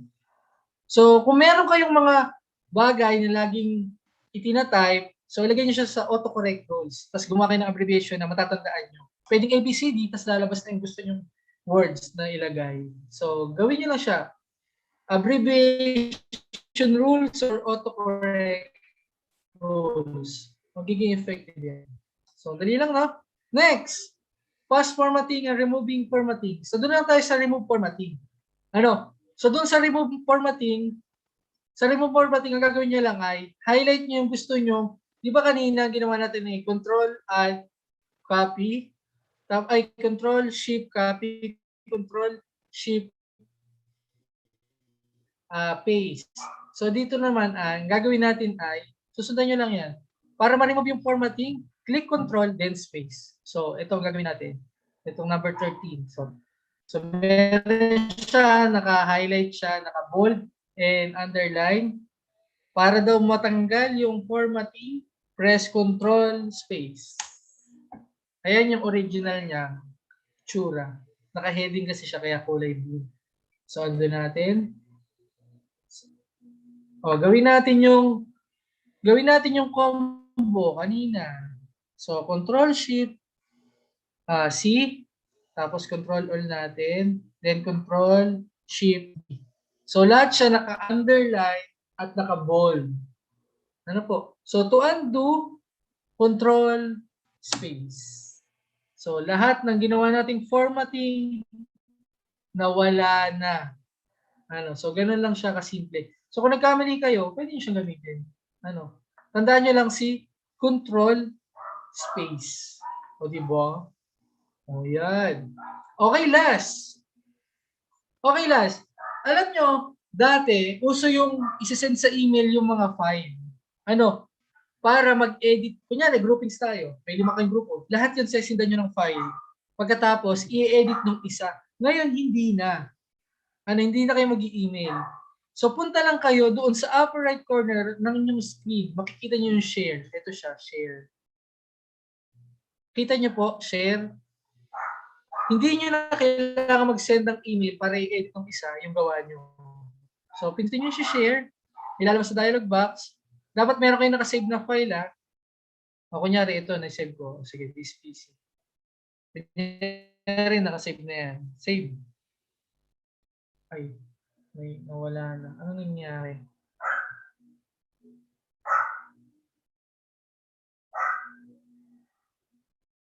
Wala na po siya. Pero yun, kapag gusto nyo siyang ipa-edit, pindutin nyo lang to si share. Ayan, share. Tapos may lalabas dito na kung kanino yung email gustong isend. So ito-type mo lang sa kanya yung email. So, pero kailangan ng internet. Ano po? Gawa lang kayo ng pangalan kung kanino yung isesend. Tapos, i-share nyo yung inyong file. Then, pwede nyo nang i-edit yun. Actually, kapag medyo high-tech pa yung kanyang laptop or yung kanyang Windows, kasi ako 13 lang ako eh. Ay, 10 lang yata ako, 13. Kaya medyo limited lang. Pwede niyang mag-comment doon sa gagawin niyang file. Actually, marami pang pwedeng gawin. So, kung gusto niyo mag-collaborate, ano ang gagawin? Sa screen, hanapin si share. Sorry po sa mga aso. Hindi ko mapilit eh. So, share. Then, lalabas dito yung kung kanino nyo gustong i-share yung inyong file or yung documents na ipapa-edit nyo or ipapa-check nyo. Then, pwede nyo nang i-edit yan. Click nyo lang yung share doon sa gilid na yun. So, that's it. Yun na po yun. Meron po tayong 14 na simple tricks and sa tips and tricks sa Microsoft Word. So, bago po tapusin ang aking itong webinar na to, gusto ko muna patayin yung aso. Hindi joke. Meron pa po akong pahabol. Sige, wait lang. Punta tayo ulit sa ayan. So, kita niyo po yung PowerPoint. Kita po si PowerPoint. Ay. Yes po, ayan. So, salamat po ulit. Pasensya na po kayo, hindi ko na po kayo binigyan ng panahon para sumagot kanina. Ako na lang po na nagsalita. So, yan. So, in this generation, we all choose computers. So, kailangan natin matutunan. Ang simpleng knowledge ng computer ay malaking magiging effect sa atin. Knowing how to use computer technology is a must. Because, tandaan natin at alam natin na lahat ng bagay ngayong panahon ng pandemya ay ginagawa through online. Pagbili, pagbabayad, ayan. So lahat, paghahanap ng trabaho, lahat ay ginagawa na through online. So it is a must na matuto tayong gumamit ng computer at technology. At makakadagdag sa points ng isang tao, isang mag-aaral o isang maghahanap ng trabaho o pagkakaroon ng knowledge about sa Microsoft Word. So, yung mga tips na yun, magagamit nyo yun, sigurado ako. So, pero, hindi lang dapat matatapos yung ating matututunan doon sa simpleng bagay na yun. So, ano pa yung isa pa natin dapat gawin? Sige nga, 4 picks 1 word daw ako, 2 picks 1 word. Sige nga, try natin sagutan. So, 7 letter word. Okay, so, pero wala po itong wala po itong load na makukuha galing kay Sir Happy. Wala po. So tama, kailangan nating hindi po tayo dapat tumigil. Kailangan po nating mag-upgrade. Kung may natutunan tayo, ibaba natin, gamitin natin, at maghanap pa tayo ng mga panibagong dapat matutunan. So don't stick lang po doon sa mga bagay na alam na natin, maghanap pa po tayo ng mas marami pa na pwede nating ibahagi doon sa iba. That's it. At dahil po dyan, maraming salamat po. Sana po marami po kayong natutunan, simple at na-recall na mga bagay. Maraming salamat po. Thank you so much, Sir John Carlo Ucol, for sharing that valuable, again, refresher for some or maybe for many, for those shortcut keys. Actually, some of those I'm not really familiar. So that's really good, Sir John Carlo. So marami din ako natutunan as, of course, an IT person as well. So may mga natutunan naman tayo, no? So thank you so much. And again, we do apologize. Please pardon us for extending a bit. The topic that Sir John Ucol thought will be included on our assessment. So I hope that you do all understand. And let me just award quickly this certificate of appreciation from Upskill IT Workshop, Sir John. So this certificate of appreciation is awarded to Sir John Carlo Gelaga Ucol for sharing his valuable knowledge as a guest speaker during our webinar via Zoom meeting, FB live stream, and YouTube live stream, dated on this date, September 4, 2021. And again, thank you so much. Guys, please give Sir Ucol a warm virtual round of applause for sharing that valuable lesson. And yeah, we're almost done. We're gonna share the link for the assessment. And again, guys, just a quick reminder before I share the assessment, uh, you should keep it to yourself, okay? Of course, we're not gonna give those people who didn't attended the actual webinar. Okay, so it really happens, but please, of course, be mindful of sharing the link to other people who didn't attend it, because it would be unfair. Anyway, I hope that they'll be able to answer the assessment. The assessment will be a total of 15 items. The passing score is 12. All right. So if you were able to pass the assessment, again, that's really easy. May mga true or false, multiple questions. So there is no fill in the blanks. Okay, everything will be on multiple type of question. Okay, so that you'll be able to answer it correctly. Of course, again, our purpose is that you learn. Okay, our main goal is for you to learn on our webinar. Okay, is that clear, guys? Here, can you please type clear? Okay, if that is clear. Is that clear? All right. Thank you so much, Nicole, Aramina. Okay. Sheikha, Mar. Okay. So before we have a quick dismissal of our webinar, again, let me just share something before we dismiss. This one will be just like 5 minutes. Okay. For promotion, of course. This is the main purpose of our webinar for today. So let me just promote our upcoming opening of our class, which is on Monday, rather. Okay, so I hope that you'd learn something today, okay? And not just something. I believe it is a lot, okay? So what if you study with us for 20 hours? That would be awesome, right? So right now on Upskill IT Workshop, as you can see, okay, we're not just offering skills, okay? We do have EIM review, programming, CSS review, computer repair, Microsoft Office, ethical hacking, computer maintenance, movie editing, and web development, and of course, the language training. Okay, we have call center training, business English, TOEFL, ESL, and IELTS training, and phonetics for kids and grammar time. We are a growing company, and we are growing. We have a lot of trainers that you can that can teach you. Okay, one-on-one, not by group. Of course, the reason why, of course, we are offering intensive training to make sure that the learners learning is, of course, high compared to a group of class, right? So the other one is that we do have many qualified and trained trainers who can teach you one-on-one, okay? So number one, high quality interaction where the student feels that he or she is heard. So this is the benefits of one-on-one training. The teacher is able to gauge the student progress and mastery of the subjects.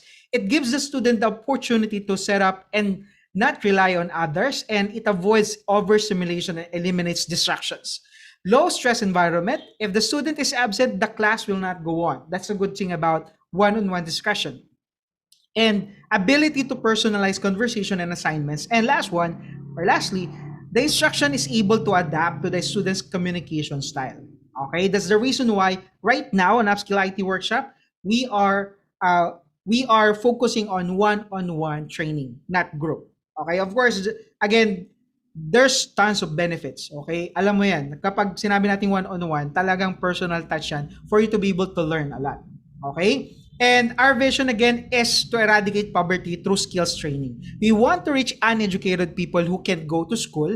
We want to help our nation to make people of good news to our society, and we believe that our Lord Jesus is the only way, the truth, and the life. And we will bring training wherever and whenever it is needed. We are composed of trainers, educators, tutors who wants to help and have passion for teaching. One day, our trainees will be trainers. Okay, take note of this. Our trainees or our student will one day become a trainer. Right now, we are training trainers. We are training students who wants to become trainers here on Upskill IT Workshop. Okay, so some of them are already teaching.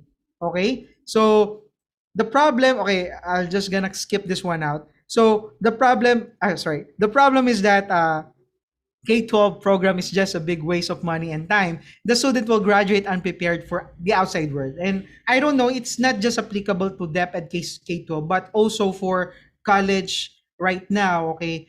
I believe that you are not that, or maybe you're learning, I hope so. But again, the main purpose of you studying is for you to get a job, right?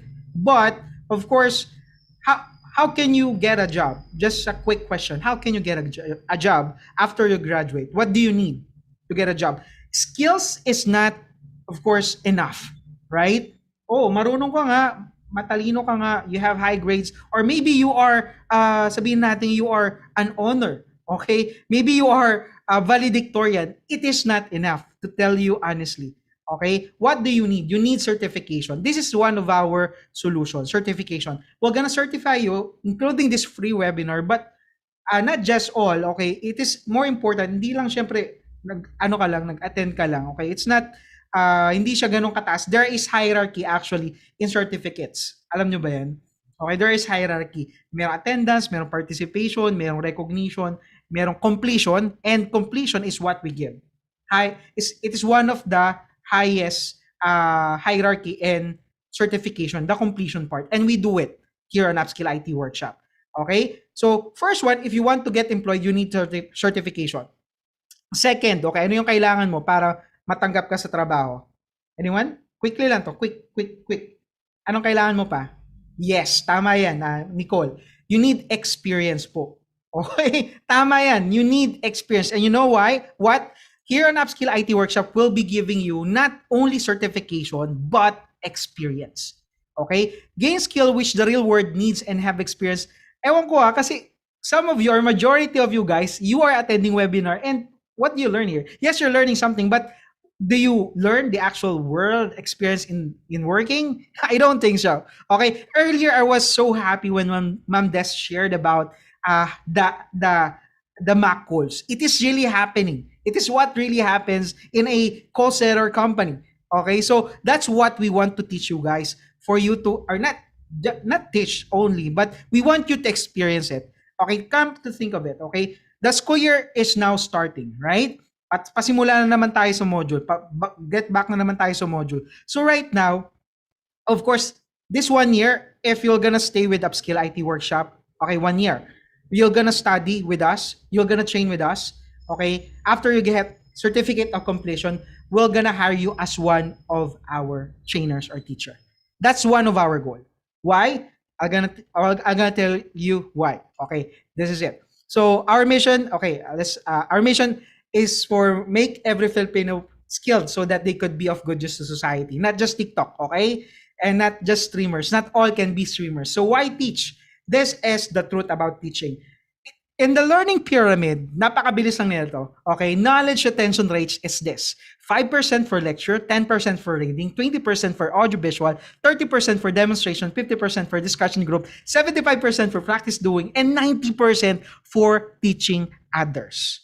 Okay, so it shows that the knowledge retention is 90% if you teach others. So that's the reason why here on Upskill IT Workshop, what we want to do is that you, after you finish certain training with us, okay, we're gonna train you how to train others, how to teach others. And the good thing about it is that you'll earn money as well. Okay, so isn't it amazing? So if you're gonna stay with us, if you're gonna train others, your knowledge retention will be 90%. That's one of our goal. And besides that, you're gonna get experience here on Upskill IT Workshop for 1 year.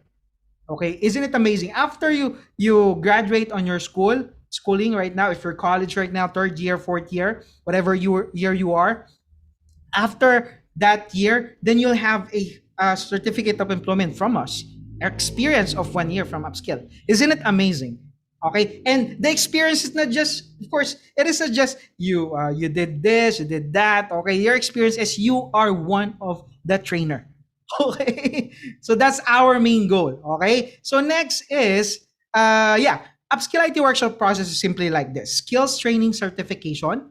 After that, trainers training certification. So you'll get to have this trainers training certification. This one is ongoing right now for all of those students that graduated from our skills training. Okay, and some of them are already in the internship that they are paid teaching, guys. Okay, they are already paid teaching others. Okay, and they're still student. Okay, take note of that. And after that one, you'll be qualified trainer for specific skill, which skill that you have enrolled. For example, you enrolled for call center training. Okay, after you enrolled for call center training, then you're gonna undergone this trainers training certification. That would be 2 weeks. After you have been certified by Upskill IT Workshop as a trainer, what will happen is that you'll undergone internship. Internship is for 40 hours. Okay, you are paid teaching. Okay, we're gonna give all of the support for you to experience the online teaching so that you will be experienced. Okay, after that, after the internship, then you'll be an eligible level 1 teacher. All right, and you'll paid much higher after the internship. Okay, so now, okay, moving forward, again, we have this train to train program. If you are studying right now, this program, Upskill IT Workshop, is definitely for you. Okay, so enroll for Upskill to be certified and get experience as Upskill IT Workshop trainer. Okay, so right now, of course, do you have any question, by the way, before I continue? This is will be another, I guess, 1 minute na lang to, or maybe 3, or yeah, I hope so, 5 minutes, I guess so. So yeah, any question, guys? Is this for full time? Again, it depends on you. If you want to get it for full time, that would be better. Okay. One of our problem encountered here, of course, is that we lack trainers. Okay. That's the reason why we hired tons of trainers right now. Okay. So if you can do it full time, then that will be even greater. Okay. We're looking for full time teacher because some of our teachers, like Ma'am Des earlier, who taught about call center training, like Sir Layog, like Sir John, they just give me some specific time because they are working full time in other job, of course. All right. So they're doing Upskill IT Workshop as part time. But if you'll be full time, then that will be even greater, right? Why not? We're looking for a full time trainer. Okay. So another question is that gusto ko po sana mag-enroll kaso wala po akong pera. All right, we can talk about it. Again, chat our Facebook page if you're interested to this train to train program. Okay, can we choose schedule on when exactly to start? Of course, you can choose the schedule when you wanted to start. Okay? So, bago po mag-intern po sa inyo, need po ba mag-enroll? Of course. Okay? You need to be enrolled to specific skills so that you'll be able to teach that. Hindi ka namin po pwede syempre ikaw ba? Kunwari, someone will gonna teach you that is not skilled, not certified. Okay? Will you let them teach you? No, of course. They would undergone at least 2 weeks of training from us as a trainer. Okay? There is specific course for trainers training. Okay? Then, yeah. Another question is this, so call center ba po ba iba't ibang language yung kailangan? Hindi naman, okay? Just only English is basic for that. Okay? So, I was a call center agent for about 1.5 years. Okay? Katulad ni Ma'am Des, where we came from, we're ex-con. Okay? Ex-con. We're from Convergys before. Okay? That is now Concentrix, if I'm not mistaken. All right? So, English language, yes. Yeah, ethical hacking po ba ang ilang weeks? So, ethical hacking is for 2 weeks. Again, it will be for 2 weeks only. Why? Because it is one-on-one intensive training and guaranteed you're gonna learn. You'll be able to ask your trainer and definitely you'll learn. It's not like a class, group of class. No, it will be one-on-one training. By the way, that one-on-one training will be just a promotion up until Monday. Okay. So we have just a promotion right now because, okay, let me just explain, okay, for those who are asking for this specific question. So let me just finish this one. There is just 2 slides remaining. So what you will get is e-certification, of course, an OJT with us, or yeah, for 1 year, it's not on OJT. It would be really real life experience teaching here on Upskill, and work experience for 1 year, security to get a job after graduation. Okay. Now, lastly, okay, so the training start. Okay, training start for 2,500 for each course. Okay, 2,500. Okay, take note of this one. 2,500 for each course, whatever course you want. English, ESL, TOEFL, CCT, or call center training, EIM, electrical installation maintenance, computer repair, computer advanced training, maintenance, and so on. All of those are, or each of those rather, is 2,500 for each course. And of course, if it is one-on-one, it is additional 1,500 for one-on-one session. So it is equals to 4,000 pesos for each of our course, one-on-one training. Okay? Of course, you will ask for, do you want discount? Tatanungin ko na lang kayo. Do you want discount for this one? Bilis, bilis. Okay. Alright. Nicole, nagmamadali na tayo. Okay, 52 na. Okay. So, yes. Again, this is for a limited time offer lang, guys. Okay, nabubulol na ako. Alright, kasi nagmamadali ako. Alam kong you're kinda hurry na, guys. So, again, we do apologize. Please bear with us. So, lastly, okay, this is what we can offer, guys. Okay, this is limited up until Monday lang to, Monday lang to. Please take note of that.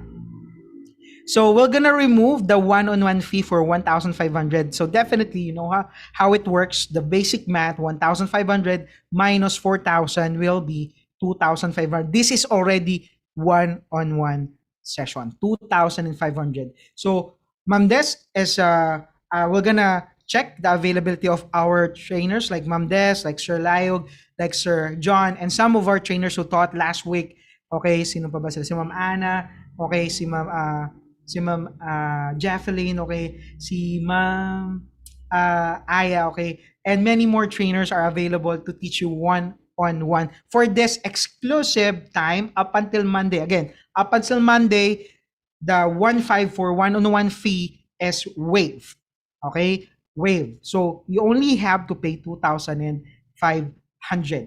Okay. Again, this is just only for one day. That's it. Okay. Yes, 2,500 for 2 weeks na po yan. 2 weeks na. So that is one-on-one. I definitely can assure you, you're gonna learn for one-on-one session with all of our trainers available for you. Okay. So any more question, guys? If we'll enroll early before or on Monday, can we set schedule? Yes, of course. That is way too far. Of course. Okay. You can schedule way too far. For example, if you'll just be available like for next month for 1 month, for as long as you are enrolled, then you can secure this promotion. Again, this is just for up until Monday only. Okay, are we clear? So enroll now. This is the enrollment form. The information on how to enroll definitely will be on it. Okay, so this is the enrollment link. Again, for those, if you are studying right now, I do definitely I do definitely encourage you. Kasi, alam mo yun, you're just gonna okay, I don't want to talk anymore. But it's really hard to say na, if you're gonna graduate right now, it's like, I don't know, if there's still substance on teaching right now. But what we're gonna do, okay, we'll be part of the solution. We don't want to just to complain. So what we're gonna do to be part of the solution is for you to get experience so that next year, or maybe not just next year, I definitely tell you, if you're gonna teach right now with Upskill IT Workshop, then definitely you'll learn a lot. Then baka bago ka pag graduate, actually, you'll get a freelance and so on, okay? Those are upcoming, by the way, upcoming training here on Upskill IT Workshop, like how to freelance, okay? How to become a virtual assistant, okay? How to become a social media manager. Those are upcoming events that you should wait as well, okay? So that is our enrollment, okay, guys? So right now, I'm gonna send it also to our Facebook page. Okay. Enroll right now. This is the enrollment, guys. For the Facebook page, live viewers. Okay, this is it. Sorry. Please help me out, technical team, quickly. All right. So this is the enrollment link. I'm gonna pin it. Here. Sorry. Here. Yeah. Sorry. Okay. So all right. So it's good now. And for the assessment, any other question before we dismiss? So, last 5 minutes. Yep, that's correct. Bawi agad yan. Sinasabi ko sa inyo, that's really true. Mama Des, that's true. Okay, so anyway, before we dismiss, guys, can you please turn on your camera? We're gonna have a quick selfie. Of course, that's really important. All right, please turn on your camera, guys. We're gonna have a quick selfie before I distribute the assessment. Any question? Mag-enroll po ako, call center, one-on-one po kami ni Ma'am Des. Wow, talaga. All right. So, Ma'am Des is available. Let's see. She gave me an availability. So, definitely if she's available, we're gonna have her scheduled with you. Siyempre, hindi naman ikaw ang tuturo niya for the whole day. It will be 2 hours training with her. Then another will be tawag dito, scheduled with her for that day. Okay? So that's 2 weeks training with her or with other trainers that we have. Not just Ma'am Des, we have Ma'am Jeff, Ma'am Anna, Ma'am Aya, okay, and ayun yun lang mga sir. Okay, we do have sirs. Okay, they'll be conducting webinar also this Saturday. Some of our trainers. And guess what? Some of our interns as well. They'll be one of our speaker on Saturday. So be excited. All right. So yeah, let's have a quick picture, guys. 1, 2, 3, smile for 10 seconds. 1, 2, 3, 4, 5, 6, 7, 8, 10. Okay. Ang bilis. Andali, wag kayong gumalaw. Sandali lang. Andali, isa pa uli. Wag kayong gumalaw. Okay, 1, 2, 3, smile. Okay, thank you so much. Next page. Okay, 3 pages lang naman to. Don't move. 1, 2, 3, 4, 5, 6. Ba't ba nakangiti pa rin ako? Tapos na ako. Ayan. So, next. We're gonna post this one on FB page. So, please do like and share it. Okay, 1, 2, 3. Smile. Okay, yan. Awesome. This is the link now. Okay, so basahin nyo maigi yung link. Kasi for you to secure it, of course, just click the link. Save it. Just click it because you can copy and paste this one. Okay, so just click the link. Okay. We have a security here. So I'm gonna give the 2 link here. Okay. Enrollment link and assessment link. Okay. So wala na magta-type para masaya. Joke lang. Para hindi mapatungan. Anyway, I'll just gonna copy paste it multiple times so that there's 2 links. Again, the enrollment link and the assessment link. So please do enroll now while, of course, we do have the ongoing promotion. Again, this one will be just on Monday. So please do enroll as soon as possible. Okay, because if you're not able to enroll on Monday, then you might not be able to, of course, get the promotional price, the waived one-on-one session with our trainer. So any questions so far before we dismiss? Okay. Sir, pwede po ulit pick. Bakit? Kasi ang tagal mo eh. Sino yan? Si Mar? O sige, check natin. Andito ka ba ba? Mar, asan ka? Asan ka? Ayan, si Mar. Special? Okay. O, 1, 2, 3. First page ka pala eh. Ay, okay na yan. Okay. Alright, so let's save it. Okay, so guys, again, thank you so much for attending. There will be another webinar next Saturday, free webinar, okay, that we've been conducting. Okay, so I hope that all of you guys have learned and enjoy our free webinar here on Upskill IT Workshop. So, guys, see you, and I hope that we'll be able to pass our really easy, so easy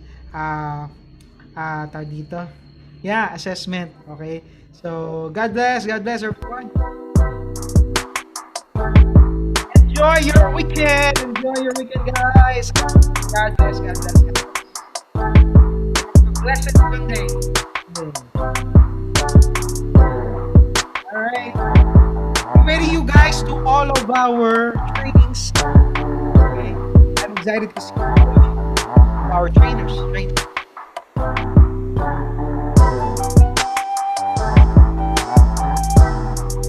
Again, enrollment as well. This is the link, guys. Sorry, you can see it now. By the way, this is the link. Okay. Alright, there you have it.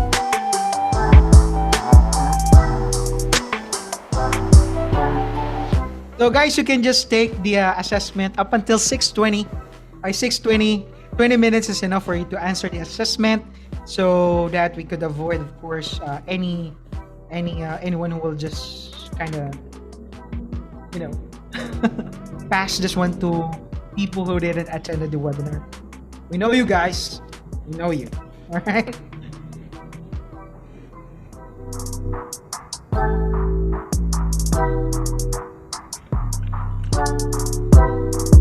Save the link for enrollment. Thank you so much.